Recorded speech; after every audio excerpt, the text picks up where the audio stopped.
December 18th, Bowling Green Warren County Planning Commission meeting, and we call for the roll, please, Mr. Peterson.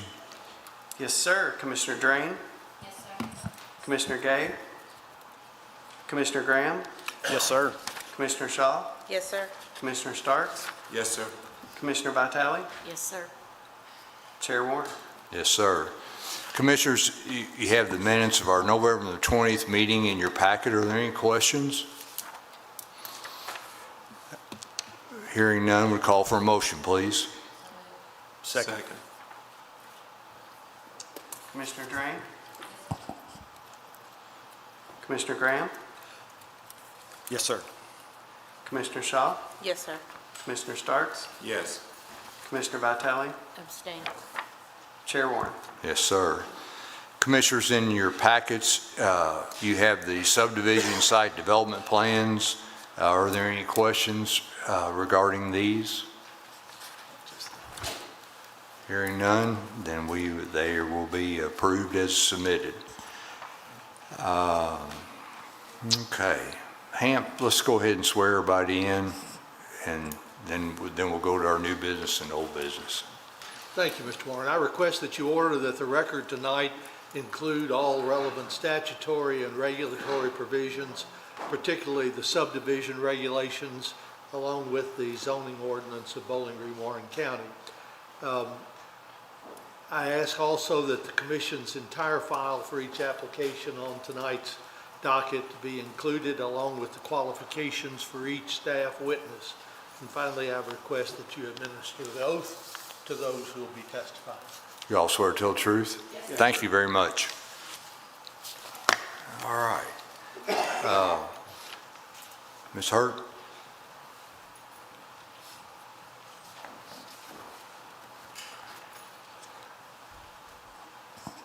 Rachel, if you would, go back to the, where we show, so all the new people in the audience tonight can hear this. There we go. Okay. For y'all that are here tonight, this is a public hearing, and what will happen, the staff will make a recommendation, and then if there's an applicant here tonight, they will make their recommendations of what they're proposing. And if there's anyone in the audience tonight that has a question, or they have a representative, if somebody here has a representative that wants to talk about any proposal here tonight, it's 15 minutes. And then we give anybody in the audience, an individual person, up to 3 minutes to express their concerns or questions. So then the applicant has 3 minutes for their closing comments. So Ms. Hurt, our first item tonight is Richland subdivision, revision of lot 22 located at 1337 Cardinal Way. And Ms. Hurt, our staff is going to make a recommendation. Bear with me here.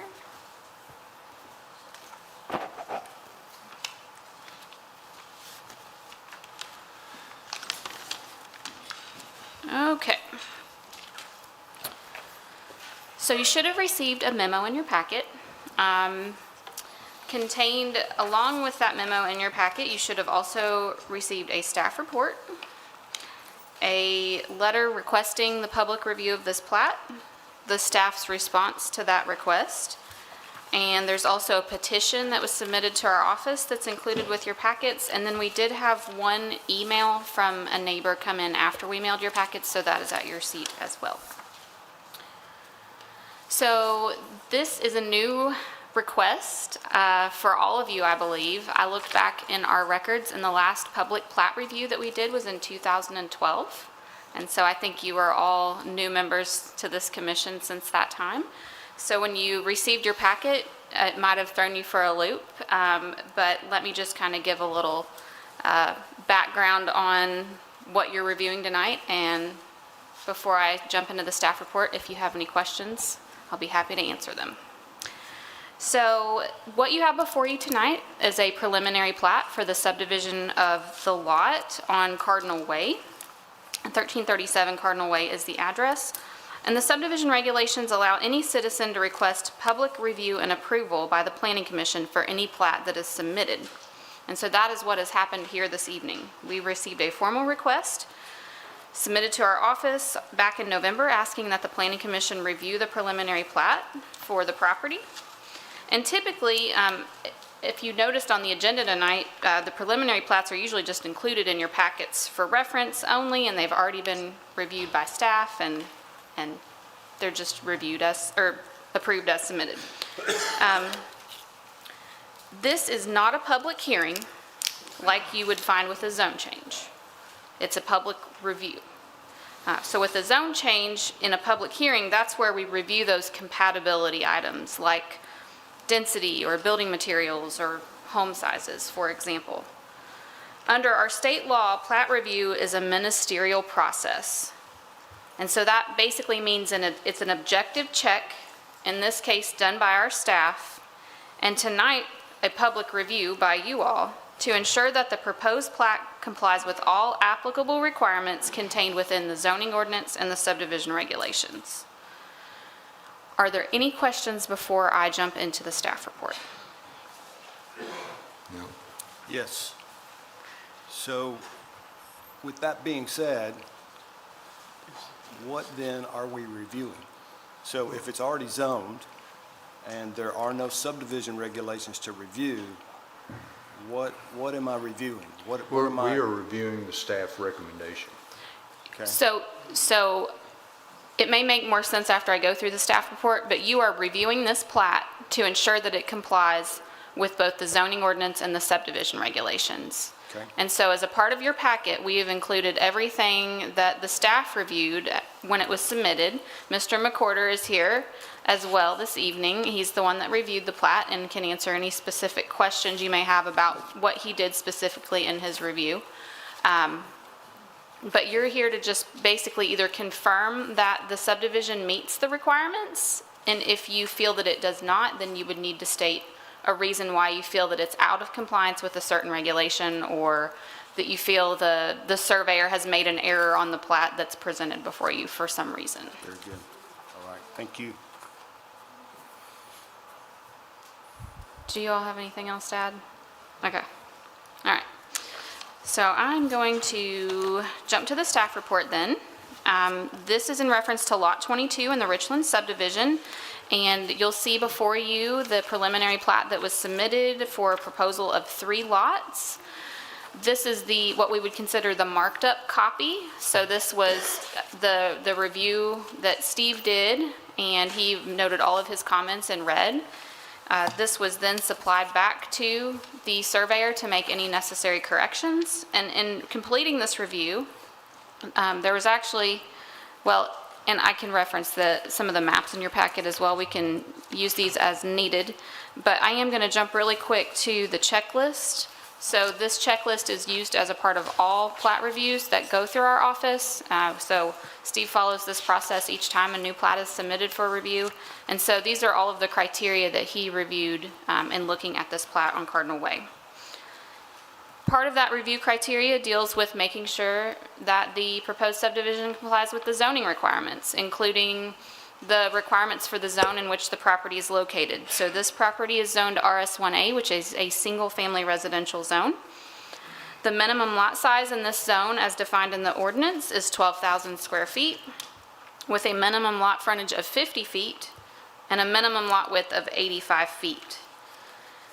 These are all referenced on page 1 of your staff report, and these were all part of the review of this subdivision to ensure that those 3 lots that are proposed meet these requirements. We do have some photos of the property that we can reference as needed. This is the view of the property from Richland Drive.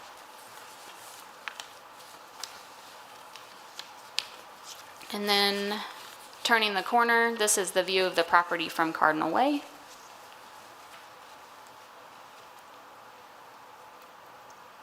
And then these are the homes across from the property on Cardinal Way and the homes across from the property on Richland Drive. And I'm going to go back just to the proposed lot configuration, and we can jump to any slide as needed as we finish reviewing the information. But we did find in the review of this plat that the proposed plat complies with all of the requirements that are applicable in both the zoning ordinance and subdivision regulations. Again, the subdivision plat review and submission checklist that was used is included in your packet so that you have that for your review. The requested revisions and conditions of approval are noted in red on the screen. And then ultimately what was supplied back to our office, that would be the plat we would use for recording at the courthouse, that is included on the very last page of your packet. So the surveyor made all of the necessary corrections based on the red comments that are on the screen before you, submitted that back to us, and it's again on page 16 of your packet. And that's really all I have to review. Our recommendation is for approval since we found that it met all of the applicable review criteria. But that is pending public review by you all and any discussion. Be happy to answer any questions. Commissioners, any questions for Ms. Hurt? So to your knowledge, has Speak some- up, Tim. To your knowledge, has someone questioning a particular portion of this? This is the first public plat review I've ever done, so pardon my questions. I'm not sure what I want to make sure I understand. So the original request that we had for the review, that's in your packet. That may explain, I guess, a little bit of the reasoning behind why this request was made. There were several compatibility items that were listed as a concern as a part of that original request. But again, that's not really part of the plat review because we're just reviewing the hard standards in the ordinance and the subdivision regulations. Okay. And for those, we can ask Steve if we've got any questions about what he did and how it complies, that sort of thing. Okay. Absolutely, All right. yes. Very good. All right. Rachel, just for a second, talk about the restrictions from 1980 that expired in the Richland subdivision. Sure. So the original subdivision plat for Richland was recorded back in 1957, along with a list of several restrictions that were tied to that plat and that were to move forward with the neighborhood as it developed. Those expired in 1980, and there was never anything done to reinstate those by any of the neighbors at that time. So since then, we just defer to whatever the base zoning is, which is currently RS1A, and so that's really all of what we used as a part of our review because those other restrictions were expired. Thank you very much. And the other thing might be, talk to Mr. Peterson about this today, in the Briarwood, Richland, that whole subdivision, there are not that many other lots over there that could be potentially like this, maybe 2 to 3, Mr. Peterson, that in the Richland, in that Briarwood, Richland, the whole area, someone would have to buy a lot, tear a house down, and there's potentially been 2 to 3. Correct. Just looking at, and it's mostly just on Richland Drive as you approach the curve. In the curve, there's some of the larger lots that are leaning more towards an acre. I did not see any other lots that you could get 3 unless you combine several lots together. But this lot was just large enough to get 3 per the zoning ordinance. But the lots on Richland, it potentially could do 2. Someone would have to buy that lot, tear the existing home down, and put potentially 2 homes on it. Correct. And there's 2 to 3, maybe? Correct. Okay. All right. Thank you, Ben. Yeah, this was somewhat of a unique scenario for the neighborhood, I guess. The fact that it's on a corner lot also lends itself to being able to be subdivided because there's more road frontage since you have 2 streets that the property is fronting. Okay. And one other thing, Ms. Hurt, so tonight, what we're talking about is not the size of a home, but we are just approving the staff recommendation for 3 lots. You are tasked with ensuring that our review was complete and correct and accurate, and that you agree that in our review that it does meet all of the criteria in both the zoning ordinance and subdivision regulations. All right, thank you, Rachel. Commissioners, any other questions of Ms. Hurt? I have one, Mr. Chair. Rachel, just for clarification, to your knowledge, there's no other lot in that area that will handle 3, that can be subdivided into 3 lots, right? To my knowledge, no. It would have to likely be a corner lot that was unusually large for the neighborhood, or like Ben said, if somebody acquired additional land or maybe reconfigured some properties, then maybe. I didn't do a deep dive into that specifically. Thank you. Yes, sir? Thank you, Mr. Starks. Commissioners, any other questions for Rachel? Rachel, just one last clarification. So how long has it been, as you said, it's RS1A, correct? Yes. Was that the default? How long has it been RS1A? So the original designation was R1 under a previous zoning ordinance, but when the city adopted zoning back in the 50s, the R1 designation was applied to this area. Got it, okay. And then I think after the tornado, there were a few areas that you guys went back and revisited. Speak to that a little bit. Sure, yeah. It wasn't in this specific area of the neighborhood, but if you were looking more to the south and eastern side of the screen, there were properties in the Briarwood area that were zoned for multifamily, and after the tornado, the Planning Commission downzoned those areas to match the RS1A zoning for what was present for the rest of the neighborhood at that time. And so these are not multifamily, these are single-family, correct? Correct. The proposal is for 3 lots for 3 single-family homes. All right, very good. Thank you. Yes, sir? Thank you, Mr. Graham. Commissioners, any other questions? Yes, I'd Mr. just add too that the RS1A zone is our most restrictive, least dense, single-family zone for sewer lots. So if we were to downzone the neighborhood again, there is no zone that would fit the criteria because it's already the lowest It's common always, denominator. it's already the most restrictive. Correct. Least dense and most restrictive zone. Mr. Moore, you had, If I could just ask a Wait, few questions could you of Ms. Hurt. to the microphone, please? Yes, sir.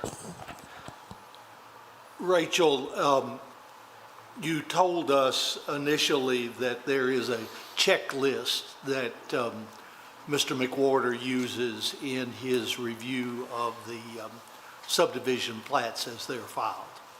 Yes. And is there such a checklist that was used in reviewing this plat?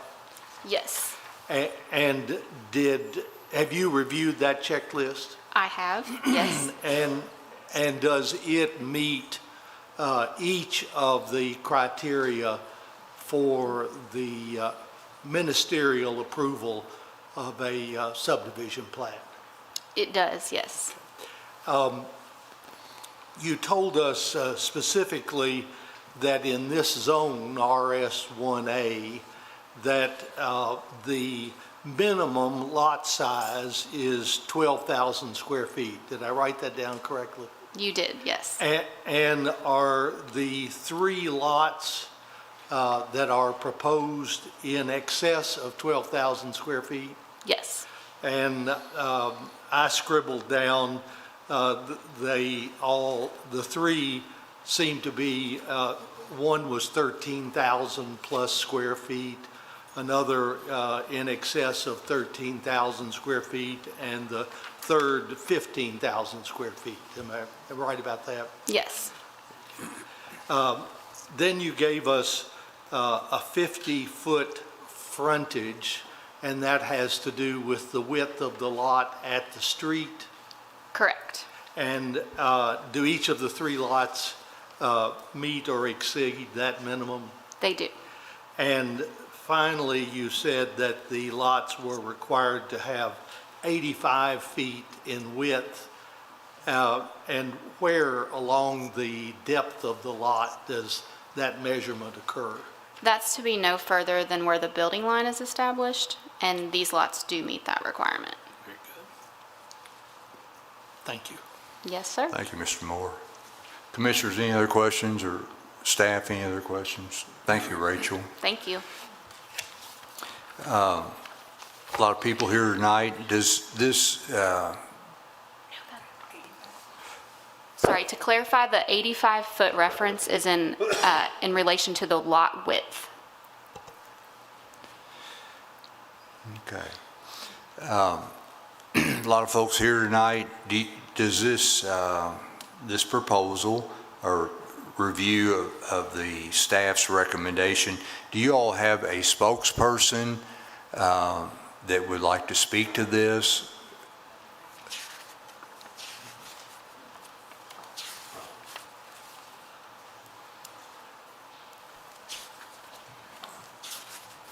Yes, ma'am, you have 3 minutes, and your name and address, please. Yes, sir. My name is Lisa Carney. My address is 1333 Cardinal Way. Ms. Carney, you swear to tell the truth? Yes, sir. Thank you. I want to say thank you all for having us tonight. Good evening. Let me tell you a story about 1337 Cardinal Way, the house next door to me. A man named Tommy Duffer lived there, and we always look forward to saying hello to our favorite neighbor, sitting with him out back, and chatting under the beautiful trees. When he passed away in May, my daughter and I mourned this man who felt like a part of our family. When his house went up for auction, Tommy's daughters hoped the house could be restored to its former glory, and that's what they all wanted.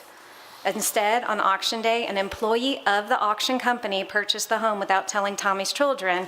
He was also employed by the people they entrusted to sell their childhood home, a clear violation of the Kentucky Board of Auctioneers. When Tommy's daughter found out and contacted me, she was blindsided and heartbroken. She said she felt like she had let down the entire neighborhood and that she never would have sold if that information had been disclosed. She said, and I quote, "Daddy would be mortified." When the house was demolished, it was like losing Tommy all over again. It was even more horrific for his children who had to watch their childhood home destroyed not long after losing their dad. I tell you this story because this is not just about land, it's about people. And as you can see, we are all concerned as a neighborhood. A neighborhood is a community of people watching out for each other, not just a profit-making opportunity. Our neighborhood has already lost so much in the tornado, so many beautiful mature trees, so many historic homes. We do not want to lose more. I often work from home and value peace and quiet. Now we find ourselves at the mercy of whoever purchases this land. Not only that, I worry about fire codes being violated if a garage is placed too close to our bedrooms, which are right next to Tommy's lot. This decision will have a huge effect on our neighborhood. And if many neighbors I've spoken to say that 2 lots would be acceptable, but 3 is too much. We have kids walking around all the time. This is going to be a huge change. I would never have purchased my home if I had realized this division of lots was allowed, and that beautiful trees that took 100 years to grow would be demolished on my property line. Today, this is happening next door to me, but tomorrow it could easily happen next door to you. My plea to the commission is to protect the interests of existing homeowners and not just acquiesce to commercial interests. Thank you very much. Thank you.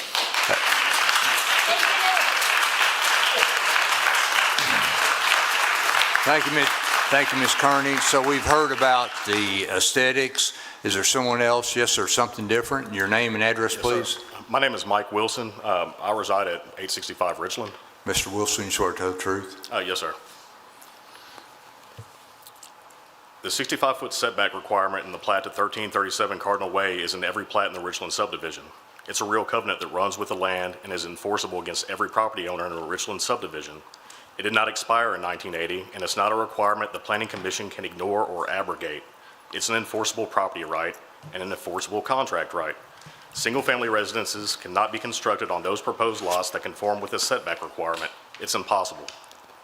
If the Planning Commission refuses to consider the real covenant for purposes of subdivision, I'll enforce the real covenant against any owner or subsequent owner of 1337 Cardinal Way in a court of law. With that said, Rebecca Duffer died in 2009. Tom Duffer died in May.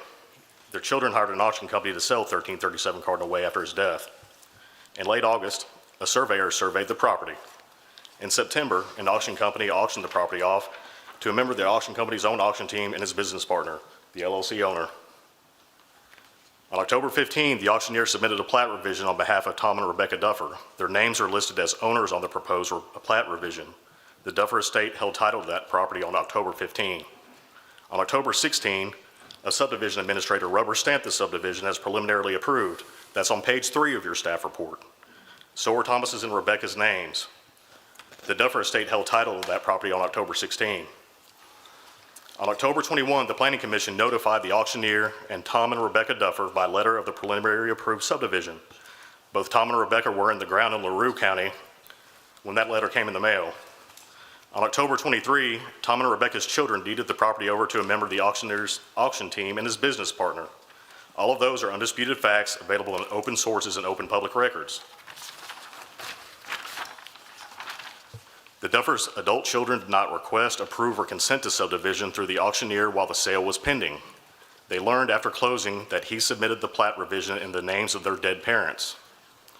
2 questions I posed to the Planning Commission are, did the auctioneer and new LLC owner violate the Kentucky Consumer Protection Act? And did or are they using the Planning Commission now as a means or method to do it? If the Planning Commission is unable to answer my questions, I submit it shouldn't even consider the revised plat at all. Further, the Planning Commission needs to do some bona fide legal research as to the enforceability of the 65-foot setback requirement as a real covenant against all property owners before final approval of the subdivision. I reject final approval of the proposed division because it violates a real covenant contained in my plat and every other plat in the Richland subdivision. I further recommend the Planning Commission suspend approval, investigate this matter, and refer it to the Office of Consumer Protection in Frankfort on behalf of the Duffer estate and the public.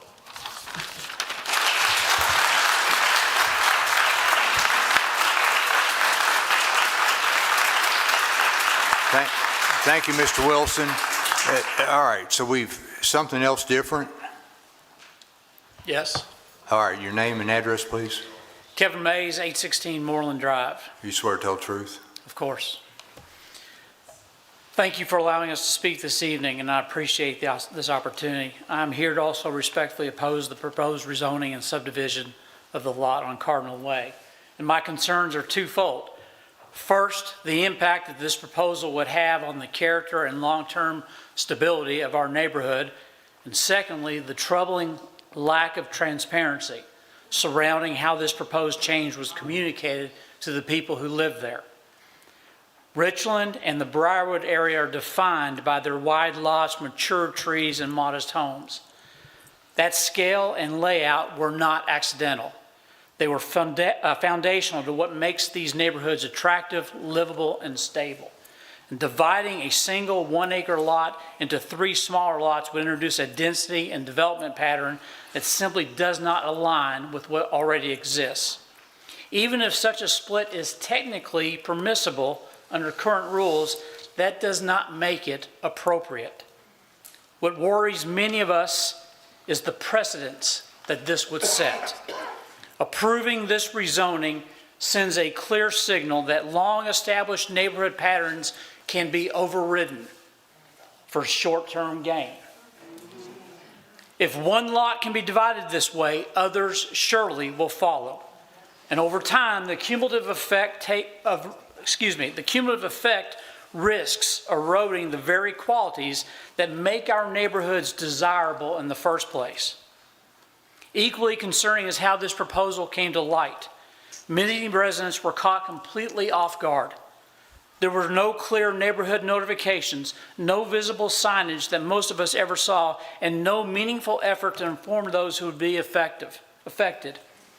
For a change of this magnitude, one that could permanently alter a neighborhood, that lack of transparency is deeply disappointing.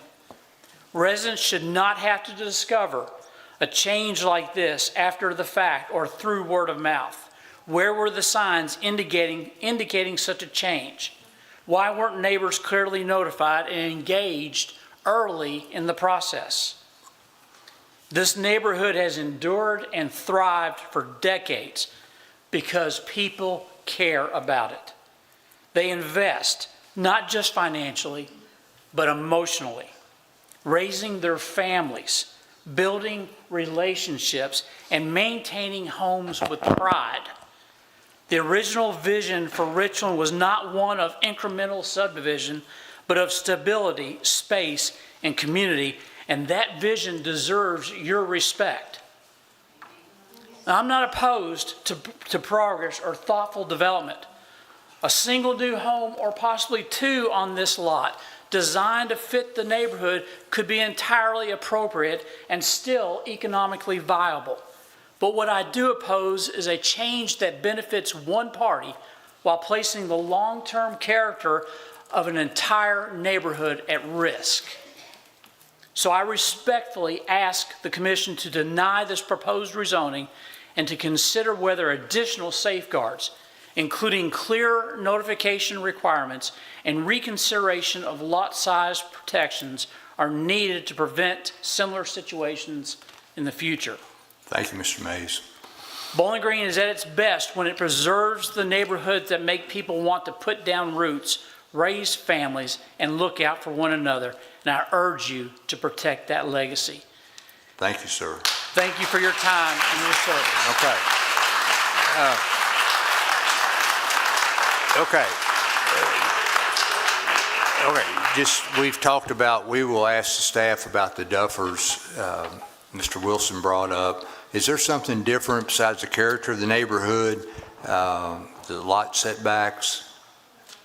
Yes, I do want to speak to a different issue specifically, but I will first discuss the character if I'm allowed, since I live No, there. ma'am, we've already talked about that. Your name and address, please. My name is Molly McCaffrey, and I live at 733 Hampton Drive. You swear to tell the truth? Of course, yes.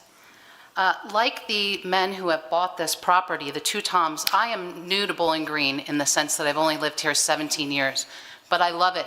I love the town, I love the people, and I love the community. This has never been more true than anywhere besides our neighborhood. I shouldn't say never, but it's incredible. When my dad was dying in the recent past, I put a notice on Briarwood Neighbors and said, my dad's rolling out of bed at night, he's dying, what do I do? Before an hour passed, there were bed rails in my driveway. That's the kind of community we have in Briarwood, and I think that's the kind of community we have in Bowling Green. It's a special place. It's a family, not a zip code that we have in Briarwood and Richland. That's why I was surprised when these two men, one of whom I've known for years, decided to request this plat change and tear this house down without even a text message from them. It shocked me. They came into our neighborhood, they tore down a house we were all hoping to see restored. That's not how you treat your friends and your family in your town. I was also most surprised, and this is the new part, Dean Warren, I'd like to say, when they filed the plat change in the names of the deceased owners without telling the poor children of the deceased. They found out when they got a letter in the mail. I don't know if you all know this. They got a letter in the mail saying that the City County Planning Commission had approved the plat change requested by their parents, and their parents were dead. Imagine how upset they were when they got that letter. This is not how you treat your friends and family either. In Briarwood, we look out for each other, and this is not looking out for each other. This is putting yourself and your bank account first. Okay. This proposal, I would like to finish. Sir, may I have your permission?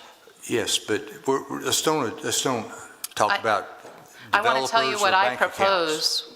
I'd like to tell you what I propose, which is different than what other people have proposed. I love the idea of the two lots, but I would like to request that the commission respectfully give us time to reinstate the covenants that have expired.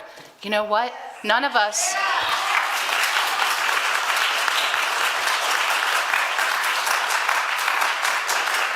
Respectfully, seriously, I understand that the way the rules are written, you're not allowed to do that without, coming up with a different solution.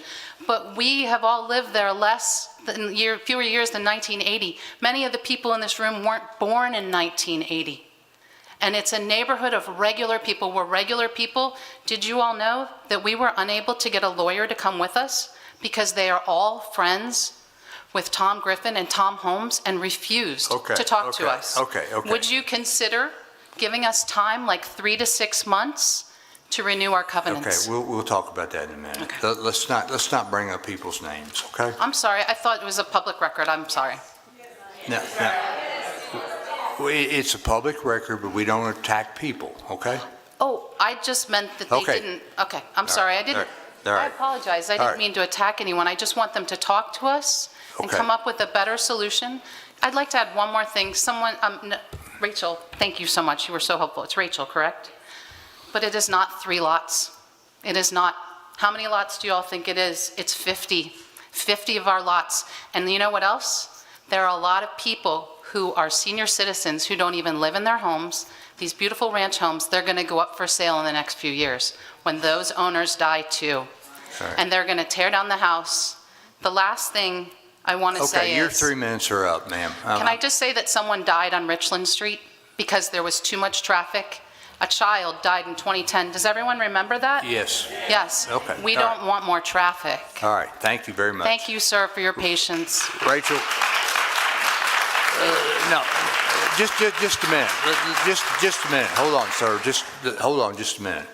Rachel, could you address the question about the Duffers and the owners of the property? I may defer to Steve on that, just about the process when a plat is applied, or when we get an application in for a plat, and just how that process works. Well, sir, at the time of application, October 15th, per the PVA records, Rebecca and Thomas Duffer were still the property owners. Okay. They were listed on the application as the property owners. Also listed on the application was the surveyor and the developer.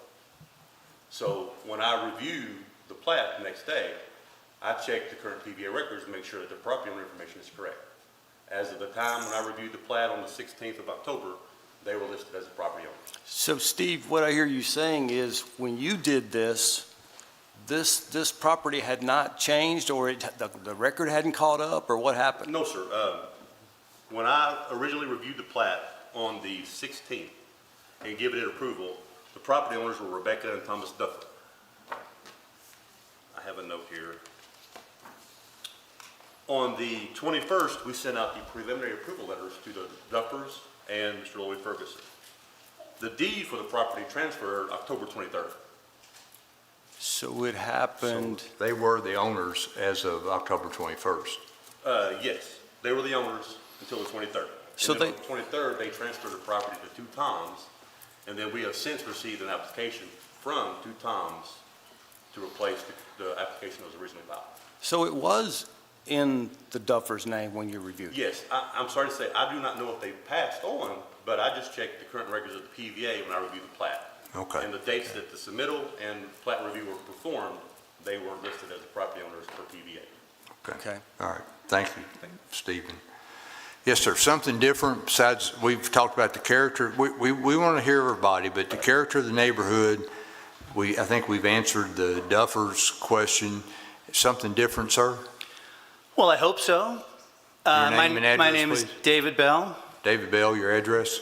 733 Hampton Drive, Bowling Okay. Green, Kentucky. All right, I've lived in Briarwood for 17 years. By the way, thank you all for taking the time to listen to us. I know it's busy. I know you got a lot to do. I appreciate it, okay? I just want to say, to be honest, I'm not sure I fully appreciated the neighborhood I lived in the first 13 years I lived there. But everything changed during the 2021 tornado. It is a cliche, but sometimes cliches are true, that you don't really appreciate something until it's been threatened. Now, I remember on the morning after the tornado, a very distinct memory of 50 to 75 of my neighbors gathering spontaneously at the intersection of Covington and Hampton. And we went there, yes, to see the destruction, but we wanted to see and support each other. People were crying, people were hugging, and yes, people did eventually laugh, and they did believe that the neighborhood would survive and come back better than ever. It's not an exaggeration to say the neighborhood is threatened again by this proposed development. It would fundamentally alter the character of our streets, Briarwood has existed for 75 years. Now look, the houses change a little, they get painted, houses get new roofs, they get new landscaping, right? And the people change in a neighborhood sometimes. I would love to think that I can live in my house forever, but I'm logical enough and the actuarial tables tell me that I'm not going to live in my house forever. But I would like to think that somewhere in the future, another family would move into my house and love it as much as I have, and they would love the neighborhood as much as I do. Those of us who live here now in Bowling Green and in our neighborhood and this commission, we have an obligation not just to preserve the past, but we have a duty to the future. We have an obligation to preserve the unique and historic character of Briarwood and Richland. There was nothing in our neighborhood, nothing in our entire neighborhood that looks like what these developers propose. Nothing. So we simply ask that this developer not come into our neighborhood, Briarwood, and disrupt the look and the feel and the character that had existed here for 75 years. Thank you. We matter too. Thank you very much. All right. Okay, we have talked about the character, we've talked about, I think we've answered the question about the Duffers, and we are now, what we're talking about here is our staff no ma'am, I think we've had enough. If you have do you have something? No, wait, something different, something different, something different. Different, and it's going to be really quick. I actually don't even. Real quick, okay, your name and address, please. Lindsay Bale Howard, 719 Sherwood Drive. Okay. And I just want to bring up, when you're showing the maps of Briarwood, I think it was said there was 2 or 3 lots in the future that could potentially be divided. And that needs to be like really looked at, because there's way more than 2 or 3 lots that are 1+ acres that could easily be divided. So it isn't just this specific lot, it isn't 1 or 2 others. I live across the street from one that could easily, if that house got torn down, be divided as well. So the scale of this is much larger than what is proposed tonight. I think it could be multiples. Thank you very much. Thank you for your time, and thank you.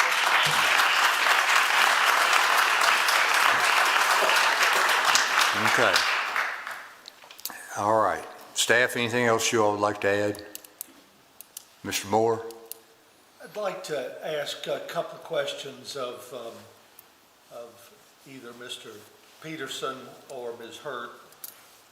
We've talked about this building setback line. And if we look at the plat as submitted, either of you, what are the proposed building setback limits for these 3 lots? For, I can answer. okay, yeah, go ahead. Well, Mr. Moore, when the plat was submitted, all 3 proposed lots did show the 65-foot building setback line. And that was a result of the conversation I had with the surveyor, asking them, we know that this restriction has expired, but we would like to do our best to keep the character of the neighborhood. Can you still make 65 work? So they said yes. So they turned in the plat, I reviewed it, and as you see my comment in red, I said, I appreciate you doing the 65-foot setback, but if we keep the 65-foot setback in the corner, that might just look like sticking something where it doesn't belong. So we can relax maybe the corner lot setback to 50 to try to keep everything in line and make it not look so just crammed in there. So 2 of the 3 lots still meet that 65-foot setback. The corner lot does only have a 55-foot or a 50-foot setback, but that's still twice as big as what the RS1A zoning would allow with 25. So you anticipated my next question, and that is, what does the zoning ordinance specify for the minimum building setback line for a lot such as these 3 in Richland subdivision? Well, sir, with it being zoned RS1A, they could have established that setback line at 25 feet. But if we would allow that, I prefer a larger backyard. I would put my home right up there on the setback line, and then you're going down Richland and you see all these houses in a row and you see one sticking up right on the road. We didn't think that was a good idea. So we asked them to keep those 2 lots for sure at 65 to keep the continuity of the street. The building restrictions that were of record from 1957 called for a building setback limit of 65 feet. Am I correct about that? That's correct, sir. But, restriction number 2. And under restriction number 2, that restriction expired when? 1980. 1980? Yes, I can get you the exact date. Thank you, thank you. So Hamps, that answer your questions? It does. All right, thank you. All right, commissioners, So before we move to vote, Hamp, can I ask you, I need to understand what I'm voting on, again. A lot of what I've heard here tonight, I agree with, but I haven't heard anything that's within the purview of what I'm voting on. That's my problem.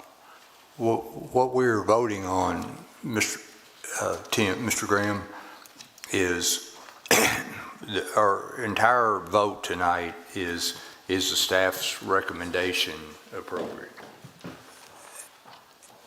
And so, Hamp, probably the biggest thing that I've heard that could challenge this, there was a comment about the auctioneer. Is that something that has any effect on this? Is that a part of this? That's not for you all to decide. Correct. The Kentucky Board of Realtors would probably have jurisdiction over such a complaint. Okay, another question I heard asked is there anything in the ordinance that says you or I or anybody here can give someone another 6 months to put together a new set of restrictive covenants? The application to approve this plat has been reviewed, and the review has been made a part of the record. A request for a hearing has been granted. I don't know of anything else that needs to be done beyond tonight in order to properly, again, the staff has no interest in the outcome of this. Right. Other than to make sure that the process is followed. And the process has been followed, and the plat is ready for your all's review and decision. And while I'm at it, and then I'll be quiet, there has been suggested motions that you may use to either approve or deny, and they focus upon the subdivision regulations and whether or not the staff has properly interpreted those regulations. Okay. So what we're voting on here is a pretty tight decision, and that decision is basically did the staff do what they were supposed to do? Did they meet their obligation? The only other thing that I heard was the property in the right name. Mr. McWhorter has addressed that. Is there anything else I'm missing here? Not that I've heard, Mr. No. Graham. Okay. Thank you, Mr. Graham. So commissioners, would call for a motion, please, to... Dean Warren, before we do that, I have a question, if we may. Yes, sir. Sure, Rick. We have heard tonight from a couple people that indicated that 2 lots would be acceptable. I guess this question goes to Rachel or to Ben. Has that been discussed during the review of this with you all, with the staff or any of you? No, sir, has not been. But that's not really something that we're talking about tonight, correct? Amy, put your microphone down. We can't hear you. But that's not even something that's really coming into play tonight, correct? No, ma'am, unless the plat was proposing 2 lots. Okay. But no, ma'am. Well, I mentioned that because there's some comments that were heard. Yes. I just wanted to be sure. Yes, sir, but I have not had any conversation with the current property owner about 2 lots, no, sir. Okay. So, commissioners, our motion tonight is to approve the 3 lots as proposed, as the staff has recommended, or to deny. So commissioners would call for a motion, please. So based on the information that you have given me, Hamp, I can't see anything here that even hints at you guys not doing exactly what you were supposed to do. So in light of that, I make a motion to approve the proposed preliminary subdivision plat 2025-176 BG, subject to the conditions for approval set forth on the preliminary plat. My motion is based on the subdivision administrative review criteria as presented in the staff report, that the proposed subdivision is consistent with the standards outlined in the zoning ordinance and subdivision regulations of the county. Second. Second. Mr. Peterson, if you call the roll, please. Commissioner Graham, Yes, sir. Commissioner Shaw, Yes. Commissioner Starks, Yes. Commissioner Vitale, Abstain. Commissioner Drain, Yes. Chair Warren. Yes, sir. So, did you call Commissioner Shaw? Yes. Yes. Okay, I'm sorry, excuse me, I didn't hear you. 5 yeas, 1 abstention. Okay, so the motion is approved, and we'll go to, it's final action from the planning commission. Thank you all for being here tonight. Thank you.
Okay. Our next item tonight, Mr. Peterson, I forgot, I didn't call, is there any new business or old business? No, sir. Okay, thank you. Okay.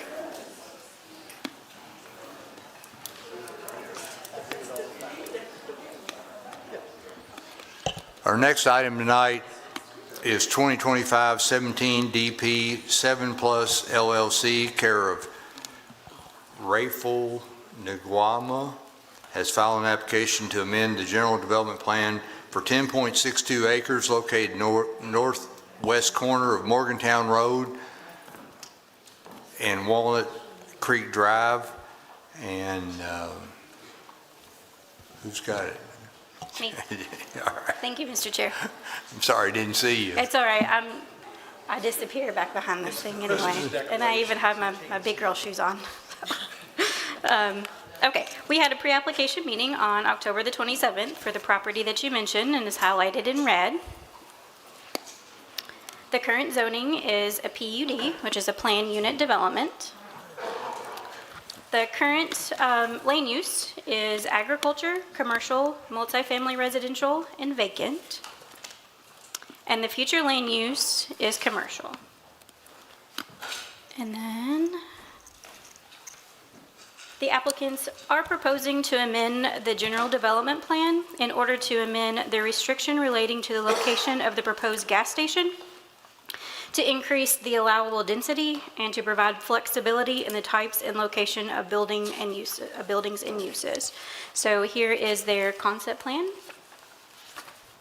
We do have a couple of photos of the development for your review.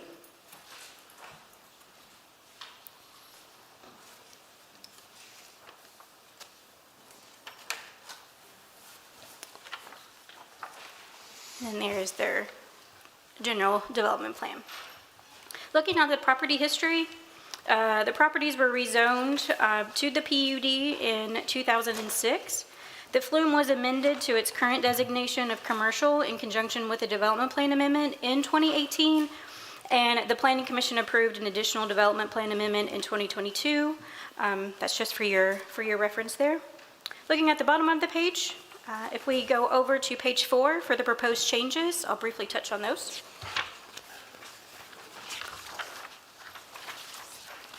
Looking at the DPCs, the proposed revisions are in bold. If we look at down at number 7, DPC number 7, they are proposing to increase to 126 multifamily residential units, not to exceed. Along with the DPCs, there was a written narrative that outlines specific development standards for the PUD, and those are also in bold. They are proposing to strike shall be generally located on the western corner of the development with frontage along the access upon US 231. Moreover, any multifamily development shall generally be located upon the northeastern corner of the property. So they're proposing to now read, will have frontage along the access upon 231, which is Morgantown Road, provided it is not adjacent to the existing bank located at 1848 Morgantown Road. The northeastern corner of the property has been developed for multifamily use. Buildings in the northwestern corner of the property may contain a mixture of commercial and multifamily uses, and the total number of additional multifamily units shall not exceed 78 for a total of 126 units. And then if we just briefly look at the top of page 5, they are also proposing to add the language of or mixed use, in addition to commercial and residential. So those are the proposed changes for your reference. Looking back at page 1, at the bottom, the proposed development plan amendment complies with the majority of the criteria assessed in the review process, remains consistent with the adopted comprehensive plan, and is generally compatible with the surrounding area. Therefore, the staff recommendation is approval, pending public hearing testimony and discussion of any of those items. Thank you. That's all we have for staff report. Happy to answer any questions. Thank you. Commissioners, any questions for staff? So just a couple, if I may. A few things that I heard here is clearly it's an increase in density, and then I heard you mention a gas station early on. Is that the commercial right there on the corner? Right. It will be. So their DPC is reading as long as the gas station, let's go back to that.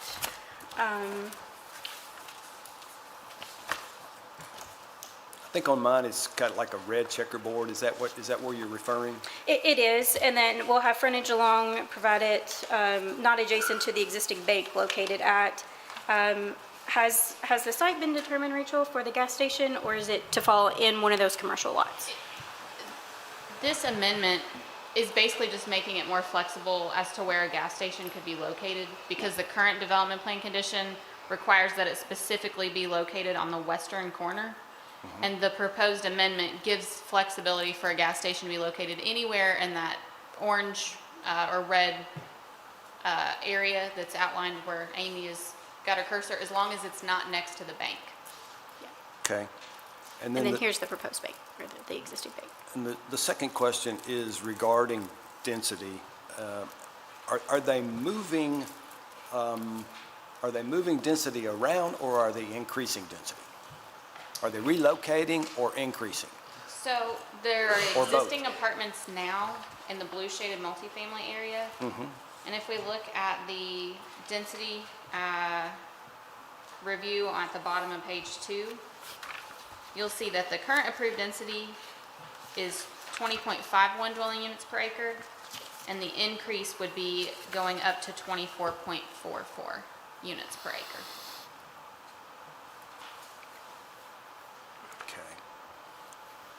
And when you guys, during the review, you guys looked at parking and all of the other aspects that revolve around that increase in density, I assume? Correct. Okay. We didn't specifically look at parking just yet, because we haven't seen a So it'll come site up. plan or It'll- anything specific. But if they can't meet it, then they'll have to go back to the lower density, correct? Right, they would have to reduce the number of bedrooms or the number of units or both to make Yeah. sure that there's adequate parking. So this is the maximum that they could do if, in fact, they can meet all of the other requirements that go along with it. Would that be an accurate way of saying it? Yes. Yes. All right, very good. Thank you. Thank you, Amy. Is the applicant here, anything they would like to add, or their representative?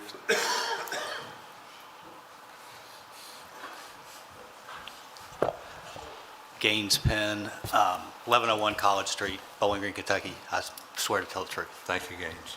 I'm here on behalf of 7 Plus, the owner of the development. I think all the staff comments are right on point. Just emphasize the thing about the gas station is just to give flexibility. The bank didn't want it right next door, but that gives a little bit more wiggle room if it didn't have to go in the far western corner. And the pink area was previously slated just for commercial, and we want the option to put some multifamily in there. I'm happy to answer any questions. Okay. Commissioners, any questions for Mr. Penn? So Gaines, you've essentially traded some commercial then, if I hear you correctly, for residential. Could be, yes, sir. I see. Okay, now this makes more sense. I get it. All right, thank you. Thank you. Thank you, Gaines. Is there anyone in the audience tonight that has a question or opposition to this request? All right, hearing none, Commissioner would call for a motion, please. If I could find it, I would make one. I'm just trying to find it. Yeah. I make a motion to approve the proposed general development plan amendment docket number 2025-17 DP. Based upon the testimony and documents presented in this public hearing, the proposed general development plan amendment is consistent with the adopted Focus 2030 comprehensive plan as demonstrated by its compliance with the objectives and action items presented in the staff report. Further, I also find that there have been major changes of an economic, physical, or social nature within the area of the property in question, and I request that the findings of fact and recommendation include a summary of the evidence and testimony presented by the witnesses at this public hearing. Second. Commissioner Drain, Yes, sir. Commissioner Graham, Yes, sir. Commissioner Shaw, Yes, sir. Commissioner Starks, Yes. Commissioner Vitale, Yes, sir. Chair Warren. Yes, sir. The motion is approved. Planning Commission final action. Our next item is 2025-49Z BG 2025V22. BG Hogg LLC, care of Ryan Carlin, the applicant.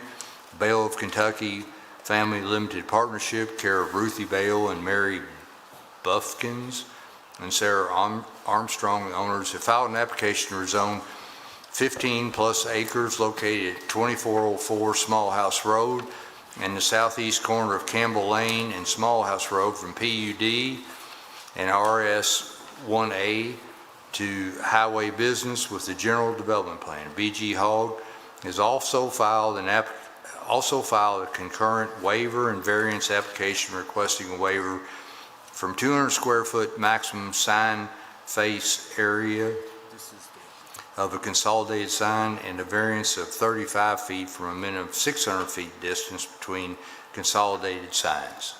Rachel? Thank you, Chair Warren. We had a pre-application meeting back in June for the property you just referenced, located on the southeast corner of Campbell Lane and Small House Road. The applicants have applied to rezone the property to highway business in order to develop the property with a large retail store and a mix of commercial uses on multiple commercial outparcels. This is the aerial view of the property, and the current zoning, as you mentioned, is RS1A and PUD.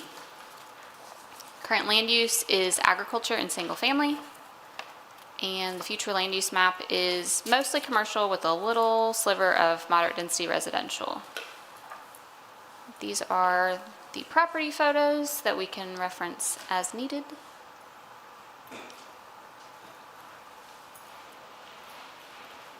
And then this is the variance exhibit. I'll leave this up until I get through the variance information, and then we can jump back to the overall concept plan. But in our review, we did find that the proposal complies with the majority of the criteria assessed in the review process and found the proposal to be generally compatible with the area. We did have a couple of items for your consideration, and on page 4, I want to draw your attention to the traffic analysis section. Now, since the packets were mailed, I did receive confirmation from Mr. Davenport, he's representing the applicant, that they did agree to add a couple of additional development plan conditions. He may want to speak to that here in just a minute, but that does alleviate some of the concerns that we had mentioned about the required improvements that were detailed in the traffic impact study. The one thing we did want to point out is that the city public works staff requested that the applicants clarify the growth rate that was used in the traffic impact study for the purposes of completing that traffic impact study, as they typically see larger growth rates just in their experience. And this was not addressed by the applicants. I think they were trying to get an answer on that. I don't know if they have one, but I'll let Mr. Davenport speak to that here in just a minute. And then the only other thing the staff wanted to point out for your consideration is actually going to be in reference to the proposed variance and waiver. And that section is on page 6. Yeah, page 6. So I'll just draw your attention there. And we've got the variance exhibit up for your reference. The first variance that's requested is actually for the spacing requirement between two of their consolidated development signs. So if you're curious what a consolidated development sign is, it's generally for our larger commercial developments where you might have in a particular development maybe 10 users or tenants, and they're all displaying signage on that sign all together, and they're sharing that sign.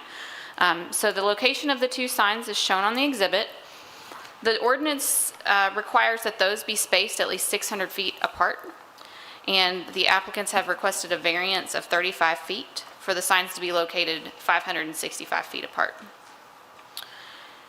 KRS 100-243 outlines the required findings for granting a variance. Those are listed in that section of the report for your reference. And then below that, you'll find the waiver request that pertains to the sign face area for those consolidated development signs. The zoning ordinance permits a maximum sign face area per sign face, so on each side of the sign, up to 200 square feet, and they've requested a waiver of 50 square feet for each sign face to be able to have up to 250 square feet of sign face area. On page 7, we've included the waiver findings from the zoning ordinance for your reference, and then about halfway down, we just copied and pasted from the application that was submitted by the applicants, basically their reasoning or justification statement as to why you all should grant the variance and waiver. And in reviewing this, the Planning Commission should determine if the applicants have addressed the required variance and waiver findings. Staff has noted a few items for your consideration. The first two related to the variance. The requested variance does not arise from special circumstances, as the development is a new development with more than 600 feet of frontage along Campbell Lane. There is nothing preventing the applicants from meeting the spacing requirement. The developer could relocate one of the proposed signs to the eastern or western side of the entrances and comply with the spacing requirement. The strict application of the provisions of the regulations do not deprive the applicant of the reasonable use of the land or create an unnecessary hardship. As stated above, there is nothing preventing them from meeting the requirement. And then pertaining to the waiver, it does not arise from special circumstances which do not apply to land in the general vicinity or in the same zone. And additionally, the strict application of the provisions of the regulations do not deprive the applicant of reasonable use of the land or create an unnecessary hardship. The proposed waiver may allow an unreasonable circumvention of the requirements of the zoning regulations. The rezoning exhibit depicts 3 tenants for the main commercial anchor lot, in addition to 3 commercial outparcels for a total of 6 tenants. The zoning ordinance allows up to 200 square feet of sign face area for this type of sign. If split evenly among the tenants, each tenant could utilize approximately 33 square feet of sign face area on each sign face of the 2 proposed signs. This is in addition to the individual monument-style sign that's permitted for each lot, as well as the wall signage that is also permitted by the zoning ordinance. And then last, the applicant has not incorporated other design measures that exceed the minimums of the district and that compensate for noncompliance with the requirements to be waived, i.e. a net beneficial effect. The applicants have stated that the use of the proposed consolidated signs offer a net beneficial effect, even with the requested waiver, as opposed to multiple and additional signage for each tenant within the main proposed structure. But the applicants have not supplied anything in their development plan conditions that limit additional signage for the development as stated in the waiver application.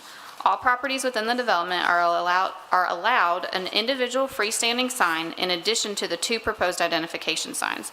And wall signage is also permitted for all properties and tenants. So those are our items for your consideration, but aside from those things, our staff recommendation is for approval, pending public hearing testimony and discussion. Be happy to answer any questions. Commissioners, any questions for Ms. Hurt? So Rachel, two different things that are before us here. It looks like a zone change and the waivers. Am I correct about that? Yes, you have a zone change application and then a dual request for both a waiver and variance for the proposed consolidated signage at each of the entrances. Voted on separately, one is not contingent upon the other. Correct, yes. We have supplied suggested motion pages for both applications at the back of the staff report. Very good. And so, if I'm reading this correctly,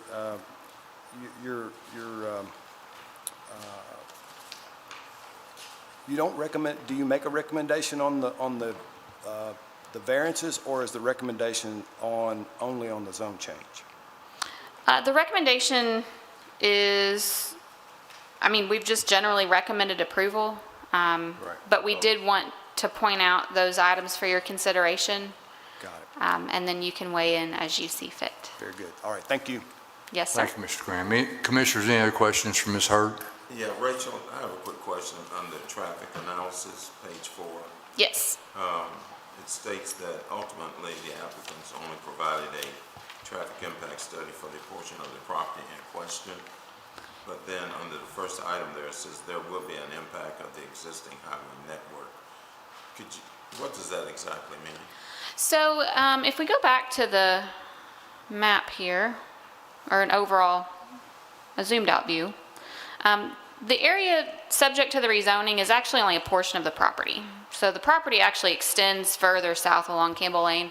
And in the original Comprehensive Development Review Committee meeting, the transportation staff from KYTC and Bowling Green Public Works had requested that the traffic impact study for this development study the entire property. That's ultimately not what was studied, and Mr. Davenport may want to speak to this, but on page 51 of your staff report, he has submitted a response to that, and I'll let him maybe go over that in greater detail. But it's my understanding that they did not study the rest of the property because they don't know what the rest of the property is going to be used for, or how it's going to develop, if it would be commercial or residential, or there's no plans for developing that at this time, so they did not include it in the study. So a further study related to traffic impact would come from future developments or people that are developing? Yes, if the remaining portion of the property were to develop, it would be re-reviewed separate from this area. All right, thank you. Yes, sir. Thank you, Mr. Starks. Commissioners, any other questions for staff? Thank you, Rachel. Thank you. The applicant here, or the representative? Chair Warren, Chris Davenport, 921 College Street, and I swear to tell the truth. Thank you. Thank you. Also have with me Mr. Brian Shirley. My client's representative was going to be here. He was in Louisville today, and the best laid plans of mice and men often go awry, so he couldn't make it. So I have tendered a limited power of attorney in my favor in case anything comes up we need to deal with. Hopefully that doesn't, and I think we've really worked hard on this application to try to make sure that doesn't come up. I do want to add one thing that that I told Rachel this afternoon that we were going to clarify and we were going to add that she kind of mentioned tangentially, and that's in the DPC number 9. Your concept that you're showing will show this, and we need to make sure this gets codified in the development conditions. So I'm going to add a sentence that says, In number 9, in number 9, Mr. Moore. page 5 of the report. Yes, sir. That's the traffic development condition. We're going to add a sentence at the end that says, developer shall install right turn lanes into the development from Small House Road and from Campbell Lane at Weston Street. So that's on your concept. If you zoomed in Mr. Shirley's work, you would see that turn lane into the development. It's been contemplated ever since we've really been working on it. let me just kind of back up then and look from 30,000 feet what we're talking about. This property, as Rachel has noted, is part of the vacant tract that you would see as you're heading down Campbell Lane to your left. It's been advertised by the Bell family, and for the record, I represent BG Hogg here. They've got this property under contract from the Bell family. It's been listed for sale for a long time. I think your staff report informs you that since 2001, this property has been zoned PUD. And if you looked at the PED binding elements, right, that we called 20-something years ago, you'll see that what was envisioned for this property is basically almost identical to what we're proposing. I'm going to highlight how our proposed development conditions actually become more stringent. As this body has seen, our development conditions go into more detail than the binding elements would have 24 years ago. And so as we ask to move this out of PUD into HB, basically for the same intended use, these restrictions are going to become more tight. So let's talk about those a little bit.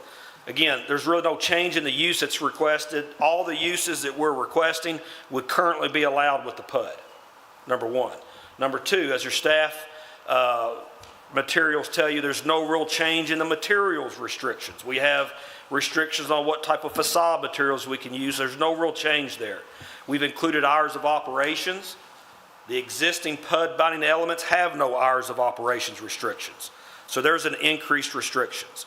We have prohibited some uses I believe that would have been allowed, but frankly, I don't think that's even worth talking about. The prohibited uses are what you see customary in our more developed retail areas that you're used to seeing. We have maintained a 500-foot building setback from the existing Mitchell Heights subdivision. That is not a change. That's been a restriction since 2001. Wait, not 500. I'm sorry, 50. 50. It remains 50. Yeah, not 500. Thank you. That changes the complexity. Yeah, well, I mean, if we're talking 500, I guess we're going to have a lemonade stand out on Campbell Lane, maybe. Maybe. I don't know if we're going to have that. We've included building orientation restrictions, not currently in the PUD. And we have included a 20-foot do not disturb buffer along Mitchell Heights. That area, staff on page 2 of the report, they tell you that that property line has a, quote, dense, mature tree line. They have asked us do not disturb that, and that is a request that my client has granted in the proposed DPCs. The proposed access would be on Campbell Lane. 2 access points on Campbell Lane. They align with Weston and Destiny. I'm sure I'm going the wrong way. Well, I kind of went the right way for once. Those would be these 2 points right here and right here. I'm going to talk about those 2 points in a minute when I talk about the variance request. Then there is an access point on Small House.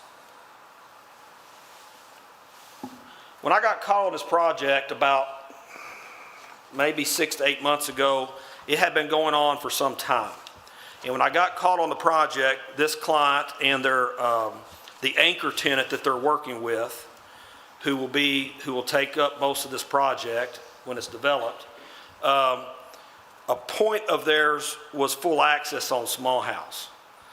And I tried to roll that boulder up a hill for a number of months, and ACES tried their best to look at different designs for that access point that made sense from a functional standpoint. And basically, long story short, commissioners, it's just too close to Campbell Lane.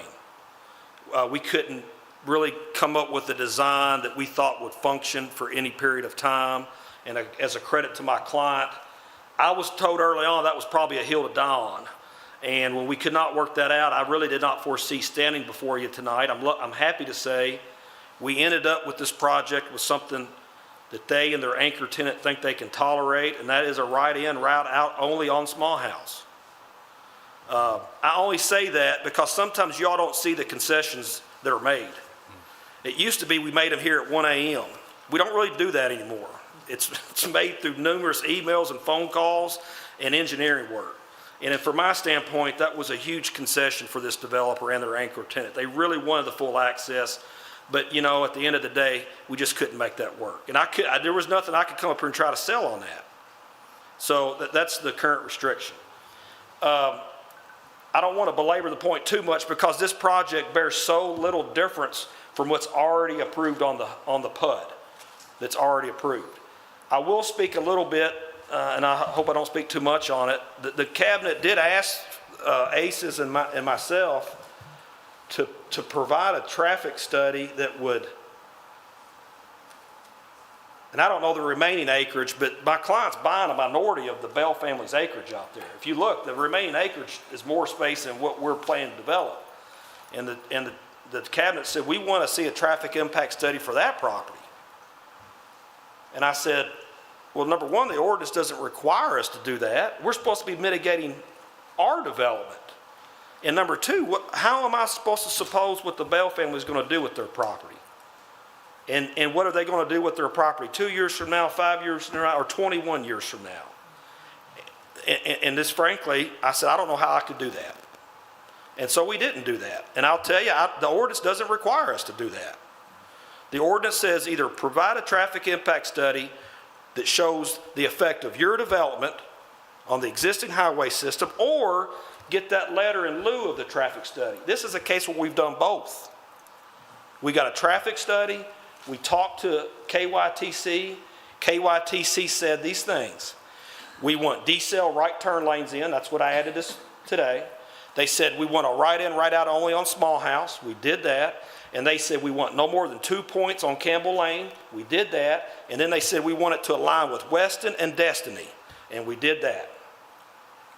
So I think we've done everything we're supposed to do under the ordinance. Now, well, yeah, that also. And then, so when I look at the variance, so you got 2 variances before you. And before I do that, if you have any questions about the zoning, I'm happy to, however you want to handle this. But that's really what I want to tell you about the zoning request. When it comes to the variance request, so there's 2 of them. One is a reduction of 35 feet from the minimum 600-foot distance between consolidated signs. That is a mouthful. A good example of a consolidated sign would be the Gary Farms sign when you're going down Scottsville Road, where it's telling you, anybody on Scottsville Road, say, hey, if you turn here, you're going to have access to Dick's Sporting Goods and Home Depot and all those stores inside that development. So what we're proposing are the same, a consolidated sign on Weston and Destiny, these 2 access points. Now, as I understand it, consolidated signs in the ordinance are only allowed at access points. Okay, isn't that right, Rachel? So if somebody said, well, why don't you just put one of your signs further down Campbell Lane? You can't do that, okay? And again, if you think about the purpose of the act, you want the access sign telling people, here's where you want to be turned left as you're coming down Campbell Lane, or here's where you want to be turning right. We really don't want to encourage people to turn in the middle of the block into nothing. There wouldn't be an access point there. So the reason we're requesting the variance is it's 35 feet short of the 600-foot minimum. When you say it's 35 feet short, you're talking about at those 2 points, right? Between those 2 points. Got it, okay. Okay? That's a difference of 5%.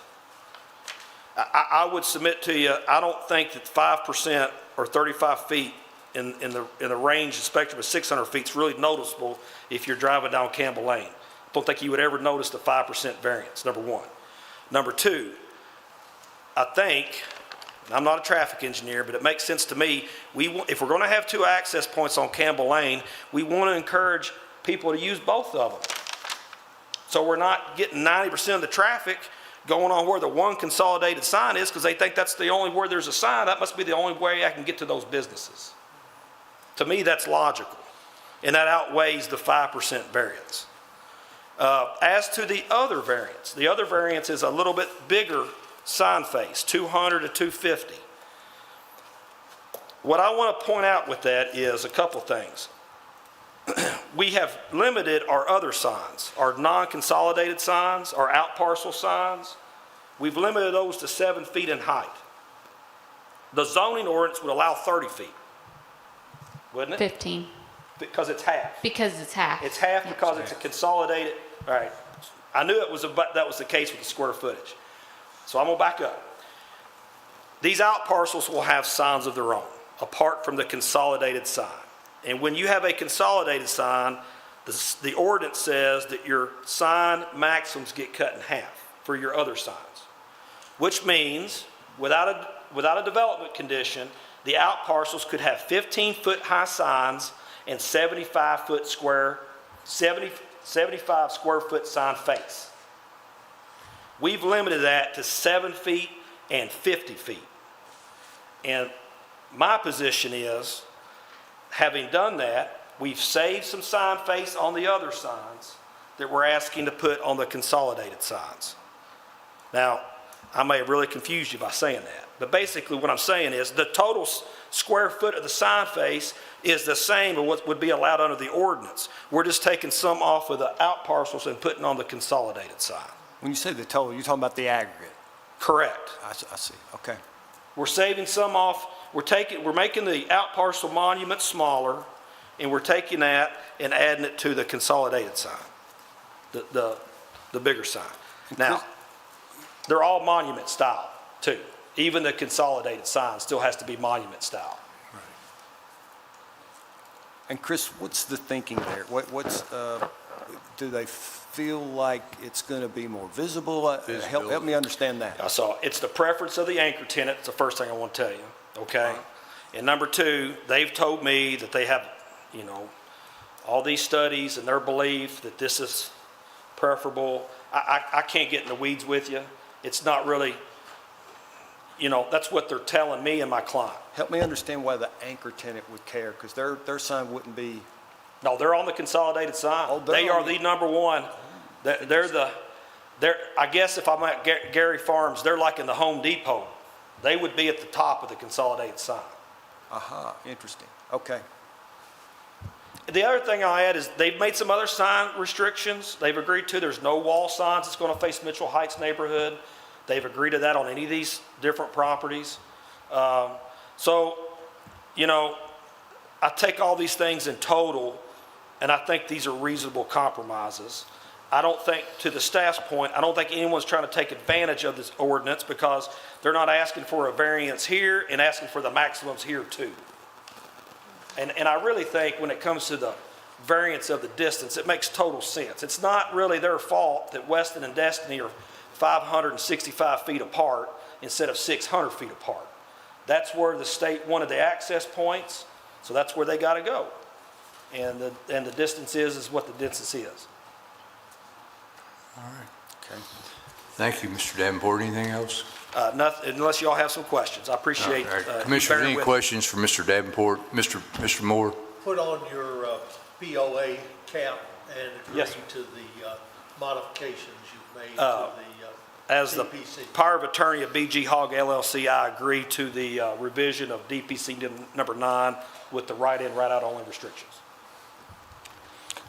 And so, All right, Chris, thank you. real quick, tell me about the no disturb. So they've got good vegetation there now that they like, and you guys have agreed to keep that. That's I right. see some heads nodding in the Yeah. audience. That's why I'm asking about that. Okay. Well, what the staff wants us to do, and this gentleman's asking about the wall, what the staff asks us to do is to not disturb 20-foot width of what they call that dense, mature vegetation. And I remember where that's at. That means we can't get in there, can't take anything out of it. Okay. So it stays as is, essentially. Correct. Right? Okay. All right. And I was on phone calls when they asked us that with the engineers and the developer about, and I think Brian was on these calls, there's a lot of utilities that go behind structures like this to make sure that we don't, if you got to put utilities in there, you have to disturb it. And we were able to confirm we're not going to have to touch it. Okay. It's just going to stay as it is. All right. Very good. Can I mention one thing? Absolutely. I know some of the neighbors are here. They may have been here in 2001 when the property was originally rezoned. I just heard reference to a fence. The current binding elements do require an 8-foot fence with columns spaced approximately 35 feet apart along the entire boundary. That's not included in this proposal. this evening. The 20-foot do not disturb buffer to preserve the tree line is proposed, but that binding element that's currently in place as a part of the application tonight would go away. That's not included. So it's in lieu of? Yes. Correct. Okay. That's what, and that was what, And the staff didn't request that the fence be removed. It was submitted without the fence requirement that's currently in place, and we suggested at a minimum that they at least agree to not disturb the mature tree line that's back there now. Got it, okay. and I'll say two things about that. I think a 20-foot do not disturb, and the original binding element said it had to be within 20 feet. I mean, I don't think those things are mutually inclusive. So Chris, You if I can't build a wall in an area you can't disturb. Yeah, if I understand correctly, your position is, I can't put the wall up if you want me to not disturb that location. That's correct. Right, okay. And I'll do you one more, and I'll say this, I told Rachel this, having, maybe I shouldn't raise this specter, but having worked on the Corvette case years ago, I learned a lot about walls and what they do and what they don't do. Walls work pretty good from a noise solution if you're standing right against it. They don't work very good if you're 40 or 50 feet from it. Because of height? Correct, and the way sound travels over and around objects. So are you suggesting that this existing vegetation would actually be more effective than a sign? Correct. And under the old DPC, they didn't have to maintain any of that there wasn't a do not disturb. In fact, it basically said they were going to put plantings around it. And you know what that would lead to. Yeah. Okay. Thank you, Mr. Thank you all. Davenport. Commissioner, well, excuse me, any other questions for Mr. Davenport? All right, thank you, Chris. Is there anyone in the audience tonight or their representative that has a question regarding this request? Yes. If you'd state your name and address, please, sir. My name is Gerald Walthart. Okay. I live at 2516 Thompson Drive. Yes, sir. You swear to tell the truth? Yes, sir. Your question? You can look at, on the map, page 12, the southernmost tip. And then you extend going upwards from that point. Well, that bottom plot, that's my house. Uh-huh. My neighbor next door, a vacant spot, and then another house, and outbuilding right up close to the back boundary. I just want to know what's going to be done, if anything, to protect us from excess runoff, disturbance, where are the dumpsters going to be? They pick them up at 2 o'clock in the morning, let's say, bang, bang, bang. Runoff, how is the grade going to run? Will it be dumping off on our properties? And a few questions is, and I think one was addressed, the access to the development, and the word development, does that mean construction, or is that forever? Off a small house road, right in, right out. That's an awful busy intersection, and it's got 3 lanes. You got a turn lane, a straight lane, and another turn lane. And Well, I that's think a bear. the runoff question, Mr. Shirley's here, they cannot put, the development has to contain any runoff onto their own property, so it does not come over onto the owners. And I don't know, Mr. Davenport, do you want to answer the question about the construction? The construction would probably be on Campbell Lane until the project's completed? If he's asked about construction access, I don't think there's any question that's going to be on Campbell Lane. Yeah. Well, will that right in, right out access be eliminated after construction is complete? On the small house? Yes. No, it'll be a right in, right out only when this project is fully completed. So if you wanna go to these businesses and you're on small house, you can turn right into it, Yeah. but you can't turn left into it I on know. the small house. That way that intersection won't get backed up Okay. at Campbell Lane. All right. Okay. All right. All right, thank you, sir. I'm not finished. One more question. There will be no signs whatsoever facing Small House Road, as I read this. Yes, sir. Now, the development, where they're replacing landscape, so many trees, 6 evergreen trees, 3 deciduous per 100 feet. Is that new, or is that being incorporated into existing?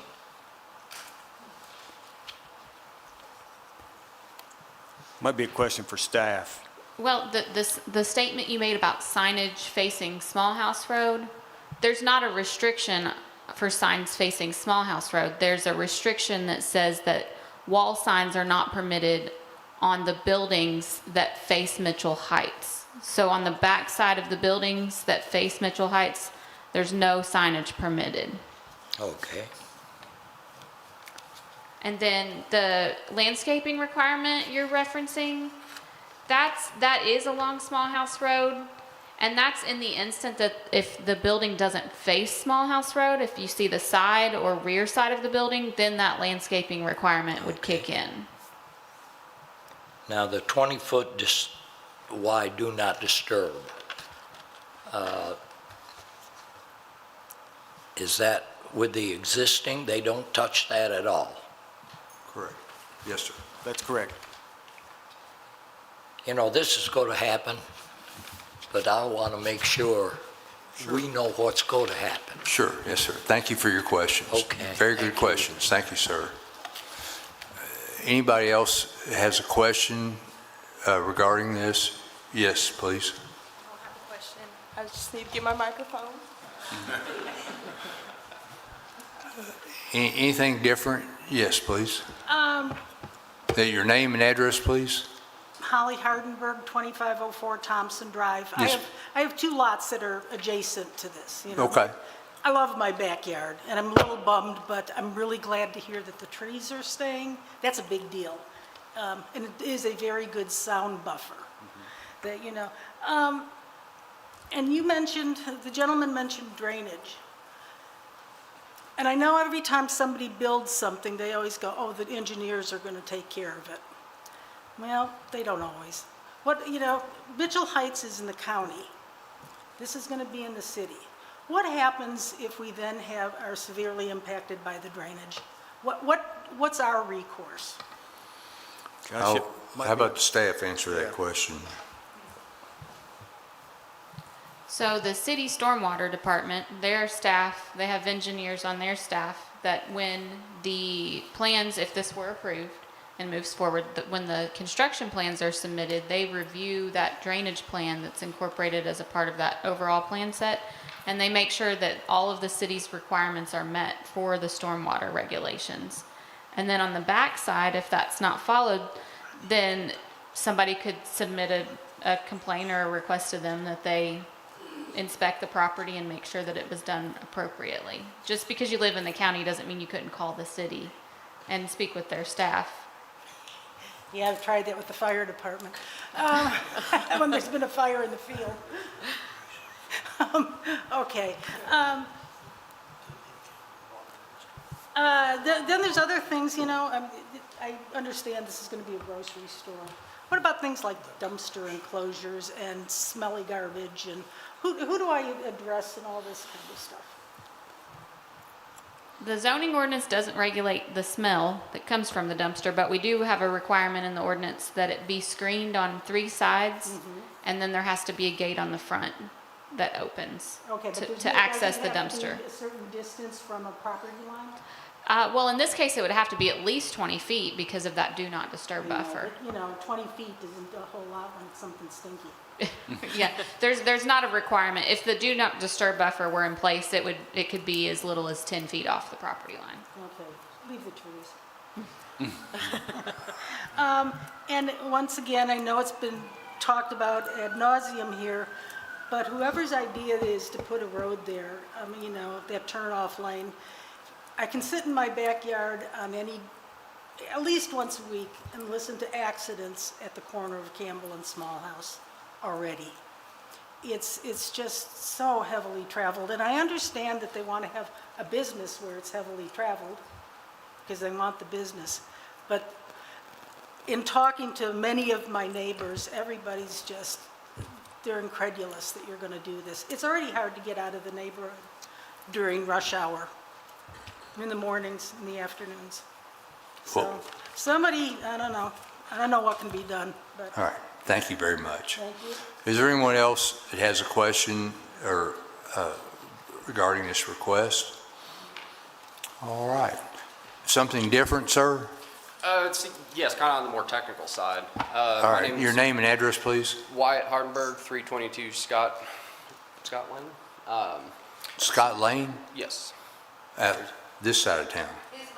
My mother, that's my Okay. Yeah, all right, we don't- Okay, yeah. all right. What's your question, sir? On the technical side, kind of reading through the dates on when there was one traffic study and then the request for the additional based on when this side road went in based on where, for Small House and adding the additional, I guess, off lane. Has that been included in the study, or is that just being proposed at this time? And is it the same thing, like is there going to be a merging lane back onto Campbell Lane, or not necessarily Small House, because you're basically at the intersection already? Have those been brought into consideration with the traffic study? Yeah. Yeah. Traffic study presupposed this plan, so it presupposed this same access at Small House. I think that was your first question, Yes. wasn't it? Yeah. What was your second question? Well, merging back onto one Small House and then two Campbell Lane, because you've got right in, right out. It imagined this concept. So it imagined the exact access points that we have here with the same type of access points we have here. But if you're making a right-hand turn out of there. okay? Out of which road, ma'am? Out of, from the developing area. On the Small On the House? Small House. Okay. You're turning into a turning lane, and going straight across Campbell, there's no lane on the other side. Well, So you're gonna have people that are gonna be turning right, and, hopefully they're gonna wanna turn right at the light. If they don't, then we're gonna have people merging into the left-hand lane, trying to get across Campbell. And like I say, there's a ton of accidents out there already. I think what she's trying to say is that distance between where you're saying that you're going to turn into and where you're going to turn again with one lane going the straight point through. I think she's making is there adequate vehicle stacking at that intersection Okay. between Campbell Lane and the right out. And that is part and parcel of what the engineers would have been looking at, number one. And number two, that is one of the key elements of KYTC and Bowling Green Public Works was looking at through this whole process. So even the location of that right out was debated at times. You can see it's been moved as far from that intersection as my client controls property. And that's why it's as far from that intersection as possible. Because that's what we were told was sufficient for stacking purposes to get out. And, the other point I'll make is, you all know this, right in, right out only is the most restricted access you can request on any road, pretty much. I mean, right out is what all my developers complain about whenever they get told to do that. All right. Thank you, Chris. Yeah, that Thank you, answers- sir. That answers my question, yeah. All right. Anybody else in the audience tonight has a question? All right. Hearing none, commissioners would call for a motion, please. I make the motion to approve the proposed zoning map amendment together with and condition upon the general development plan docket number 2025-49ZBG. Based upon the testimony and documents presented in this public hearing, the proposed zoning map amendment is consistent with the adopted Focus 2030 comprehensive plan as demonstrated by its compliance with the objectives and action items presented in the staff report. Therefore, the proposed zoning map amendment is in agreement with the adopted comprehensive plan. Further, I request that this motion include a summary of evidence and testimony presented by the witnesses at this public hearing. Second. Commissioner Starks? Yes. Commissioner Vitale? Yes, sir. Commissioner Drain? Yes. Commissioner Graham? Yes, sir. Commissioner Shaw? Yes, sir. Chair Warren? Yes, sir. The motion is approved, and it's Planning Commission final action on the change unless in 21 days a request is made to the legislative body to hear the item. Our next item tonight is Chair Warren. the variance, excuse me, I'm sorry. I make the motion to approve the request for a variance and waiver docket number 2025-V22, a 35-foot variance for the proposed consolidated development identification signs to be located 565 feet apart, and a waiver of 50 square feet to allow a maximum sign face area of 250 square feet for the proposed identification signs. The testimony presented in this public hearing has shown that the granting of the variance and waiver will not adversely affect the public health, safety, or welfare. It will not alter the essential character of the general vicinity, will not cause a hazard or a nuisance to the public, and will not allow an unreasonable circumvention of the requirements of the zoning regulations. I further find that the granting of the waiver will not violate the comprehensive plan. The extent of waiver of the regulation is the minimum necessary to afford relief to the applicants, and either the applicants have incorporated other design measures that exceed the minimums of the district and compensate for non-compliance with the requirements to be waived, or the requested waivers arise from special circumstances which do not generally apply to land in the general vicinity or the same zone, or number 3, the strict application of the provisions of the regulations would deprive the applicants of the reasonable use of the land or would create an unnecessary hardship on the applicants. Second. Third. Commissioner Drain? Yes, sir. Commissioner Graham? Yes, sir. Commissioner Shaw? Yes, sir. Commissioner Starks? Yes. Commissioner Vitale? Yes, sir. Chair Warren? Yes, sir. Thank you, Mr. Starks. It's getting late. The Planning Commission final action on zone change, 21 days unless a request is made for the legislative body to hear the item. Our next item tonight is 2025-50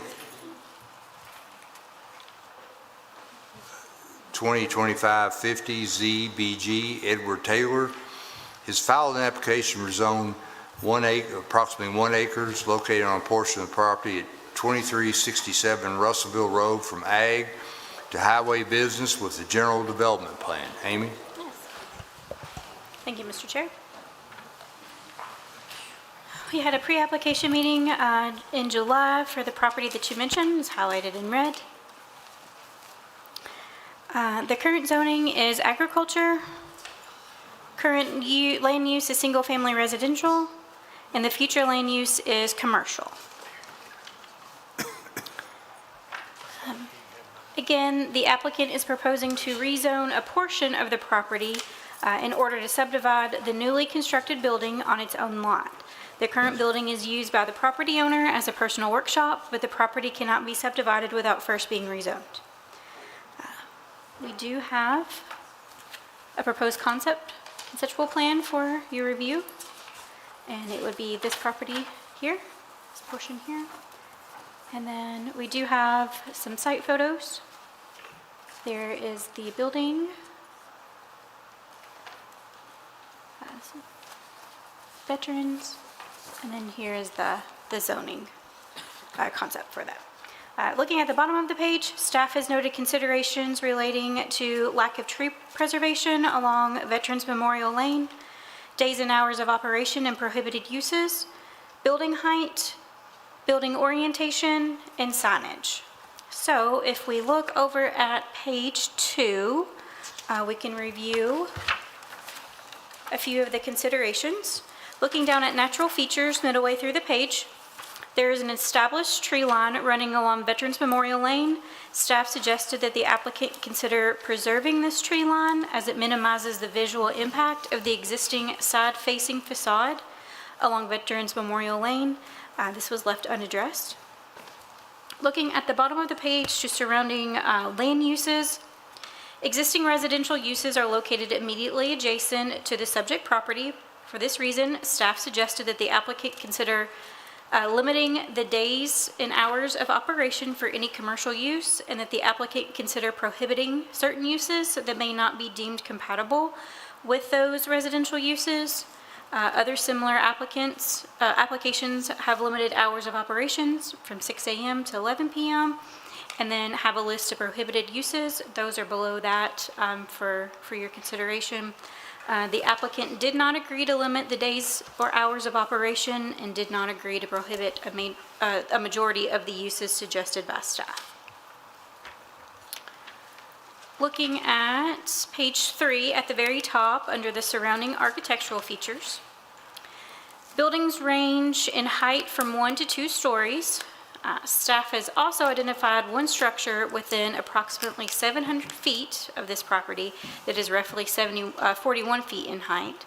The applicant agreed to limit building height to a maximum of 4 stories in DPC number 8. This is not consistent with the building heights for other structures in this area. Looking down to building orientation. The existing structure has a side facade facing Veterans Memorial, but the existing tree line does minimize the visual impact of the facade. Staff noted that other similar applications have included a requirement that this side facade be screened with a minimum of 6 evergreen trees, 3 deciduous, and per 100 linear feet. The applicant only agreed to screen future buildings, not the newly constructed building in DPC number 6, and did not agree to preserve any of the existing trees. And lastly, right below that for signage, the proposed HB zone allows freestanding signage up to 30 feet in height with a maximum sign face area of 150 square feet.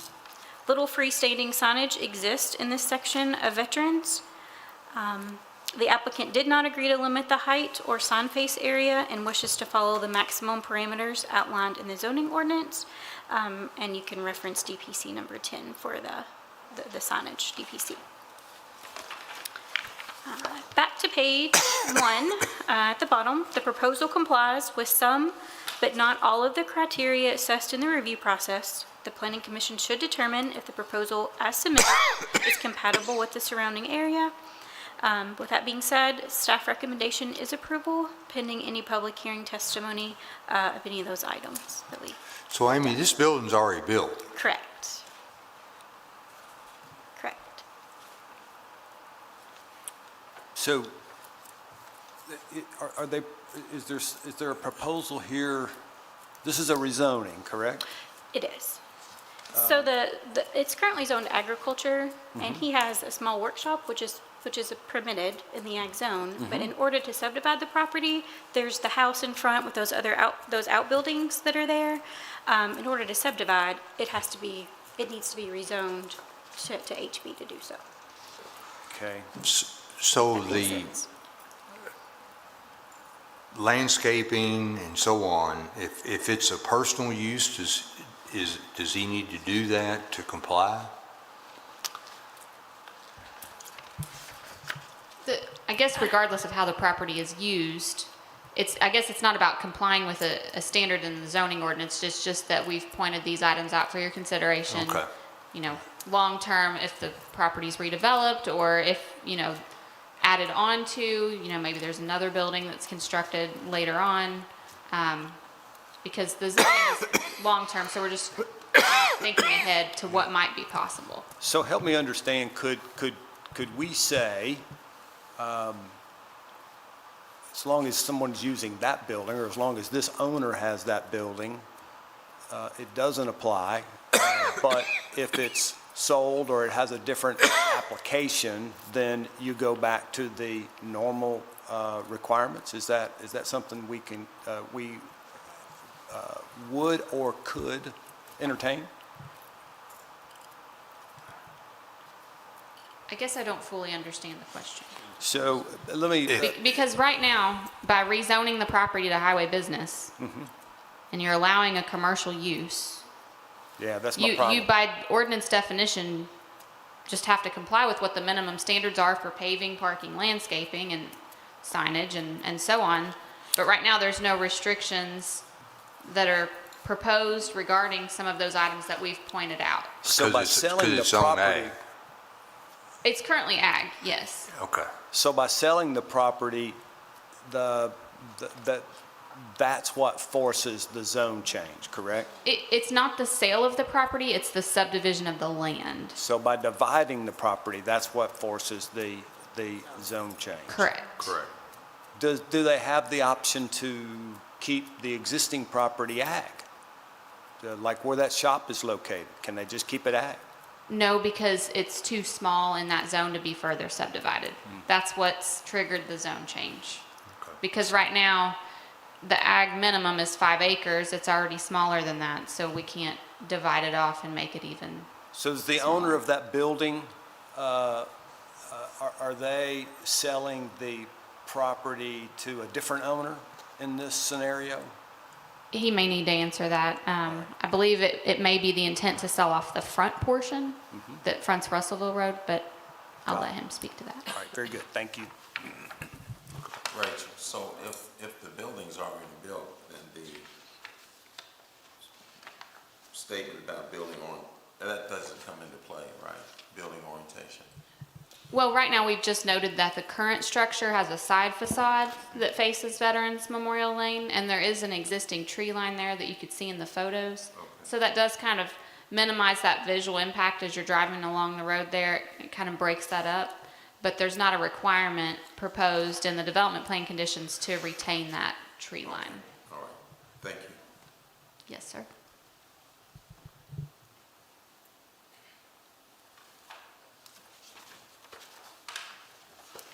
All right. Commissioners, any other questions? A little bit different. Yes, sir. Is the applicant here or anything you'd like to add? Yes, sir. If you would come to the microphone, state your name and address, please. Edward Taylor, 507 Bellevue. Yes, I do. Okay. I don't have anything to add. I'm just basically here to answer any of your questions or concerns. So Mr. Taylor, here's kind of where I find myself. I am very sympathetic to, you have a piece of ag property. You've built a very nice looking shop there. I like it. Thank you. Here's where this gets difficult for me. You're looking to sell the property and in the process, trigger a rezoning. So a year from now, 10 years from now, if you don't own that building anymore, someone could come in with a bulldozer and just knock it down, and then they can do all of the things that Rachel just outlined. They don't have any requirements whatsoever. They could put in anything from I don't know what the restrictions would be. They could put in a tattoo parlor if they wanted to. And so that's what we're trying to address here is, I like your building, but what do I do with the fact that you're not going to be there for 100 years, right? Right. And so, so essentially, that's what we're trying to resolve. And that's why I asked staff if there was a way for us to do this so that it's as little impact to you, but also once we trigger a rezoning, it's a rezoning, right? There's nothing to keep anybody from coming along and offering you $1 million or $10 million for it tomorrow, and you say, well, gosh, that sounds like a fair offer to me. Here you go, Yeah. right? I understand. So with that being said, are you open to revisiting some of these restrictions? Sure. Okay, so my first one would be, and I'm going to ask staff to help me here, what would our typical restrictions be for types of businesses? Sure. So we've listed some examples of similar applications where they've prohibited certain uses when they're, in proximity to a residential property. And those uses have included things such as a commercial parking lot, which means that the property is just solely a commercial parking lot. There's no building. It's being, leased out or something to that effect. Cell tower, vehicle repair, vehicle sales, group living, bingo parlor, pawn shop, tattoo parlor, adult entertainment, sale of alcoholic beverages by the drink, except in conjunction with a restaurant, billboards, self-storage. So none of those things would affect his use of the building in its current capacity. Do I understand that part of it correct? He doesn't have any of those things there now. Right, these uses do not exist currently on the property. Got it, That is okay. So wouldn't change, that part, let's take these one at a time, would not change anything that you're currently doing there. And so is that something you would agree to? Sure. Okay. And then, so secondly, let's talk about hours of operation. What is a typical set of hours of operation for a zoning like this? 5 to 12, 5 a.m. to 12. Yeah, the others, 6 a.m. to 11 p.m., 5 a.m. to midnight. Really, the only concern where we have hours of operation is when you have residential uses that are nearby. If it was in a main commercial corridor, where every surrounding use was commercial, staff wouldn't have a concern at all. I think you could just set it, because it's still, once again, it's not going to affect him at all. He's still going to come and go whenever he wants to with the property as it is. It doesn't mean that he can't go to his shop whenever he wants to. He could, you don't have an open business there, correct? Yes, it wouldn't affect me. The only concern I have, I am also hoping to sell the front of the property. It's already zoned highway business. And I'm thinking, all right, if a gas station wanted to put in that corner, well, they could very well be open 24 hours. If they're again, like you said, given the right amount of money, if they want my property where the shop is at now, yeah, it's for sale if they give them the right price. But I don't want to restrict somebody from buying that, or let's say buying the whole 2 acres, because half of it's zoned, you can't have a business past 5 o'clock. That's my only concern for that type of restriction. Okay, so help me here.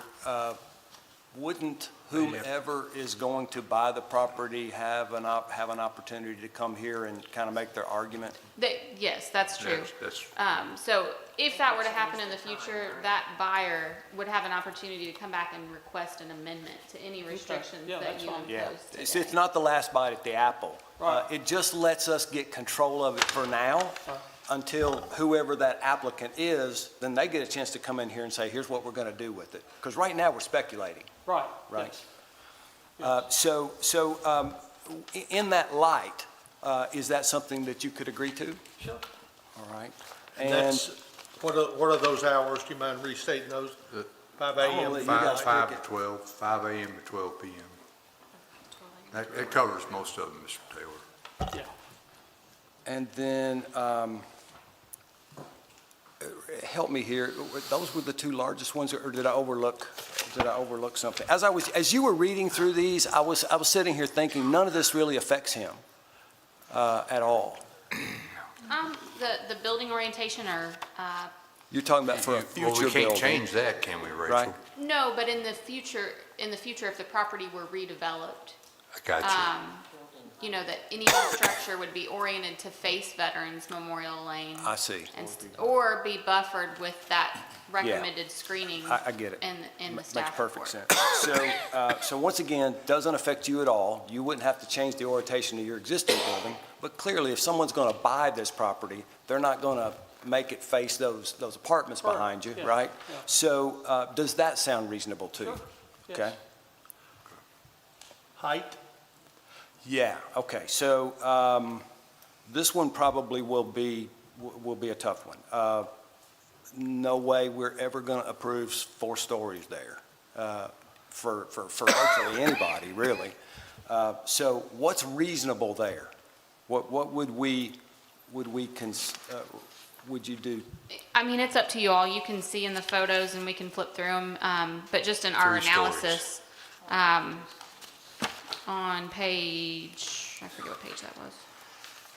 On page 3, most structures in the area are no more than 2 stories. There is that larger industrial building further over on Russellville Road that's closer to 40 feet in height. Yeah. But in the immediate vicinity, it's, The only place that this could come to affect you that I'm just thinking about is, I mean, you'd almost have to get into industrial to have that much height, right? And they're never going to do that Well, here. they're not gonna do that because there's not that much Yeah, property this is to either be going to able be, do that. this is going to be some sort of retail or something like that. 2 stories kills it for anybody that's going to buy this property, I think, for Yes. you. So is that something you could agree to? Yes. All right, very good. Did I cover everything? Yep. Signage. And the tree line you mentioned, that's actually in the fence row owned by the state. Oh, the existing tree line? Yeah, the existing tree line is just Yeah. scrub pines that have grown up in the fence row over Yeah. the years that the state didn't cut down. Yeah, but if someone, help me with this, if someone bought that property and incorporated it into the larger parcel, we wouldn't care whether those stay, correct? I guess it just would depend on what's developed there. Yeah. Yeah. So help me if I'm missing But I anything. think you've covered it with the discussion we just had about the orientation of any new building. Yeah, so being that- oriented to that face does it. veterans or provide screening at that time. Okay, very good. Yeah, I think that covers it for me anyway. Thank you. All right. Mr. Moore, you've heard, Mr. Taylor, come back up here a minute. You just- We're going to that's get you to it. agree to Yeah, to those things. Get you to agree to what you've, Yes, I agree. So, Mr. Taylor, your agreement pertains to hours of operation, and you agree to that. It pertains to height, 2 stories, not 4. Correct. It pertains to orientation of the building, which is to face veterans. Correct. And I believe that's it, isn't it? With height? Oh, of course. We went over the list of prohibited uses that you thought you could live with, Correct. and that's true. Yes. Okay. And then staff will make those changes to the DPCs. Is that the way it works? You can based on the record. Yeah. All right. all right. Thank you, Mr. Taylor. You Thank agreed you. to everything. Thank you. Is there anyone in the audience tonight has a question regarding this request? All right. Commissioners, will call for a motion, please. I make the motion to approve the proposed zoning map amendment together with and conditioned upon the general development plan docket number 2025-50 ZBG. Based upon the testimony and documents presented in this public hearing, the proposed zoning map amendment is consistent with the adopted Focus 2030 comprehensive plan as demonstrated by its compliance with the objectives and action items presented in the staff report. Therefore, the proposed zoning map amendment is in agreement with the adopted comprehensive plan. Further, I request that this motion include the summary of evidence and testimony presented by the witnesses at this public hearing. Second. Commissioner Drain, Yes, sir. Commissioner Graham, Yes, sir. Commissioner Shaw, Yes, sir. Commissioner Starks, Yes, sir. Commissioner Vitale, Yes, sir. Chair Warren. Yes, sir. The motion is approved. And Planning Commission final action in 21 days unless the request is made for the legislative body to hear the item. Our next item tonight is 2025-51 ZBG. Michael Hattler has filed an application to rezone approximately 1/4 of an acre located at 1325 East 15th Avenue from RM two-family residential to RS1D single-family residential with a general development plan. Jenny? Thank you, Mr. Chair. We had a pre-application meeting for this property on East 15th Avenue in November. Current zoning of the property is RM2. Current land use is single-family residential. And then the future land use map designation is moderate-density residential. And so here are some photos of the property, or existing residents. And then here is their zone change request. But we will actually leave it up on the conceptual plan showing the 2 proposed lots. They are proposing to rezone the property from RM2 two-family residential to RS1D single-family residential in order to subdivide the property into 2 building lots. The existing home is proposed to remain. Looking down to the property history, the property's original zoning, was R2. The property was converted to RM2 with the adoption of the current zoning ordinance in 2001. And so looking down to the bottom of page 1, staff has noted considerations relating to building orientation for any new residents. And so we'll look over to page 3 under building orientation. Existing homes in the area have front facades that are oriented to face public streets. The current residence faces East 15th Avenue. Staff suggested that the applicant include a building orientation requirement for any new residence constructed on the property, and this was left unaddressed. And so looking back to page 1, the proposal does comply with the majority of the criteria assessed in the review process and is generally compatible with the surrounding area. And so staff's recommendation is for approval pending public hearing testimony and discussion of those items. And that's all that I have, but I'm happy to answer any questions. Thank you, Jenny. Commissioners, any questions for Jenny? So Jenny, basically, building orientation, which he probably already is going to do that. No setback issues, anything like that? No, none that were noted. Very good. All right, thank you. Yeah. So you all were requesting that they change the orientation that they didn't address?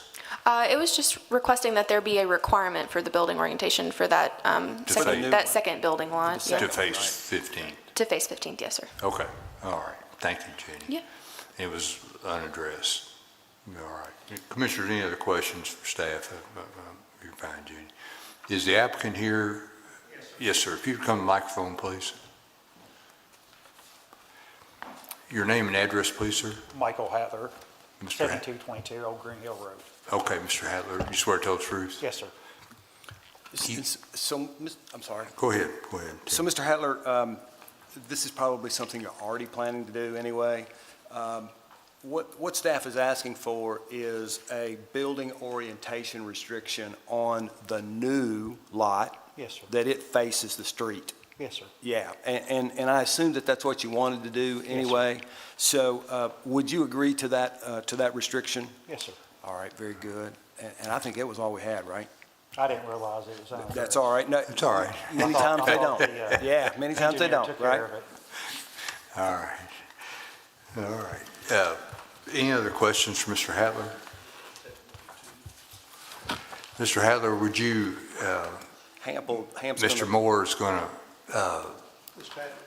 Hadler, we're going to add a sentence to your DPC number 2, and that's the one that talks about what the exterior materials are going to be.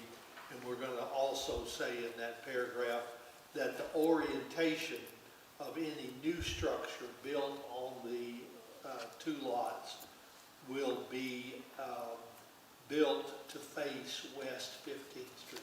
East 15th. East 15th. Yes, sir. all right. I agree. Excuse me. Thank you. Yes, sir. Thank you, Mr. Hatler. Thank you, sir. Is there anyone in the audience tonight has a question or opposition to this request? All right. Commissioners, call for a motion, please. I make the motion to approve the proposed zoning map amendment together with and conditioned upon the general development plan, docket number 2025-51ZBG, based upon the testimony and documents presented in this public hearing. The proposed zoning map amendment is consistent with the adopted Focus 2030 comprehensive plan as demonstrated by its compliance with the objectives and action items presented in the staff report. Therefore, the proposed zoning map amendment is in agreement with the adopted comprehensive plan. Further, I request that this motion include the summary of evidence and testimony presented by the witnesses at this public hearing. Second. Commissioner Starks? Yes. Commissioner Vitale? Yes, sir. Commissioner Drain? Yes, sir. Commissioner Graham? Yes, sir. Commissioner Shaw? Yes, sir. Chair Moore? Yes, sir. Planning Commission final action in 21 days unless a request is made for a legislative body to hear the item.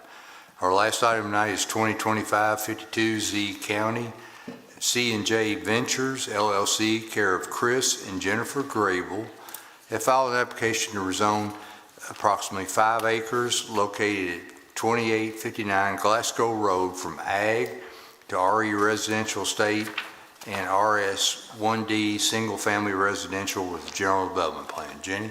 Thank you, Mr. Chair. We had a pre-application meeting for this property on Glasgow Road in late October. Current zoning of the property is ag. Current land use is, we have it noted as single-family residential, but it is currently agriculture. And then the future land use map designation is mixed-use commercial. So here are some photos of the property as it is now. And then here is their conceptual plan. They are proposing to rezone roughly 5 acres located at 2859 Glasgow Road from ag to RE and RS1D in order to subdivide the existing home on a smaller lot. The remaining acreage will be consolidated with the adjacent RS1D property to the south and west. Looking down to the compatibility, the Focus 2030 Comprehensive Plan identifies the proposed RS1D zone as compatible in the mixed-use commercial designation. The RE zone is not listed as a potentially compatible zone in this FLUM category. Staff did not require a FLUM amendment because RE is more fitting for the existing residents and proposed lot size and is in keeping with the existing character and pattern of development along Glasgow Road. And so with that, staff found the application to be in compliance with the majority of the applicable items in the comprehensive plan.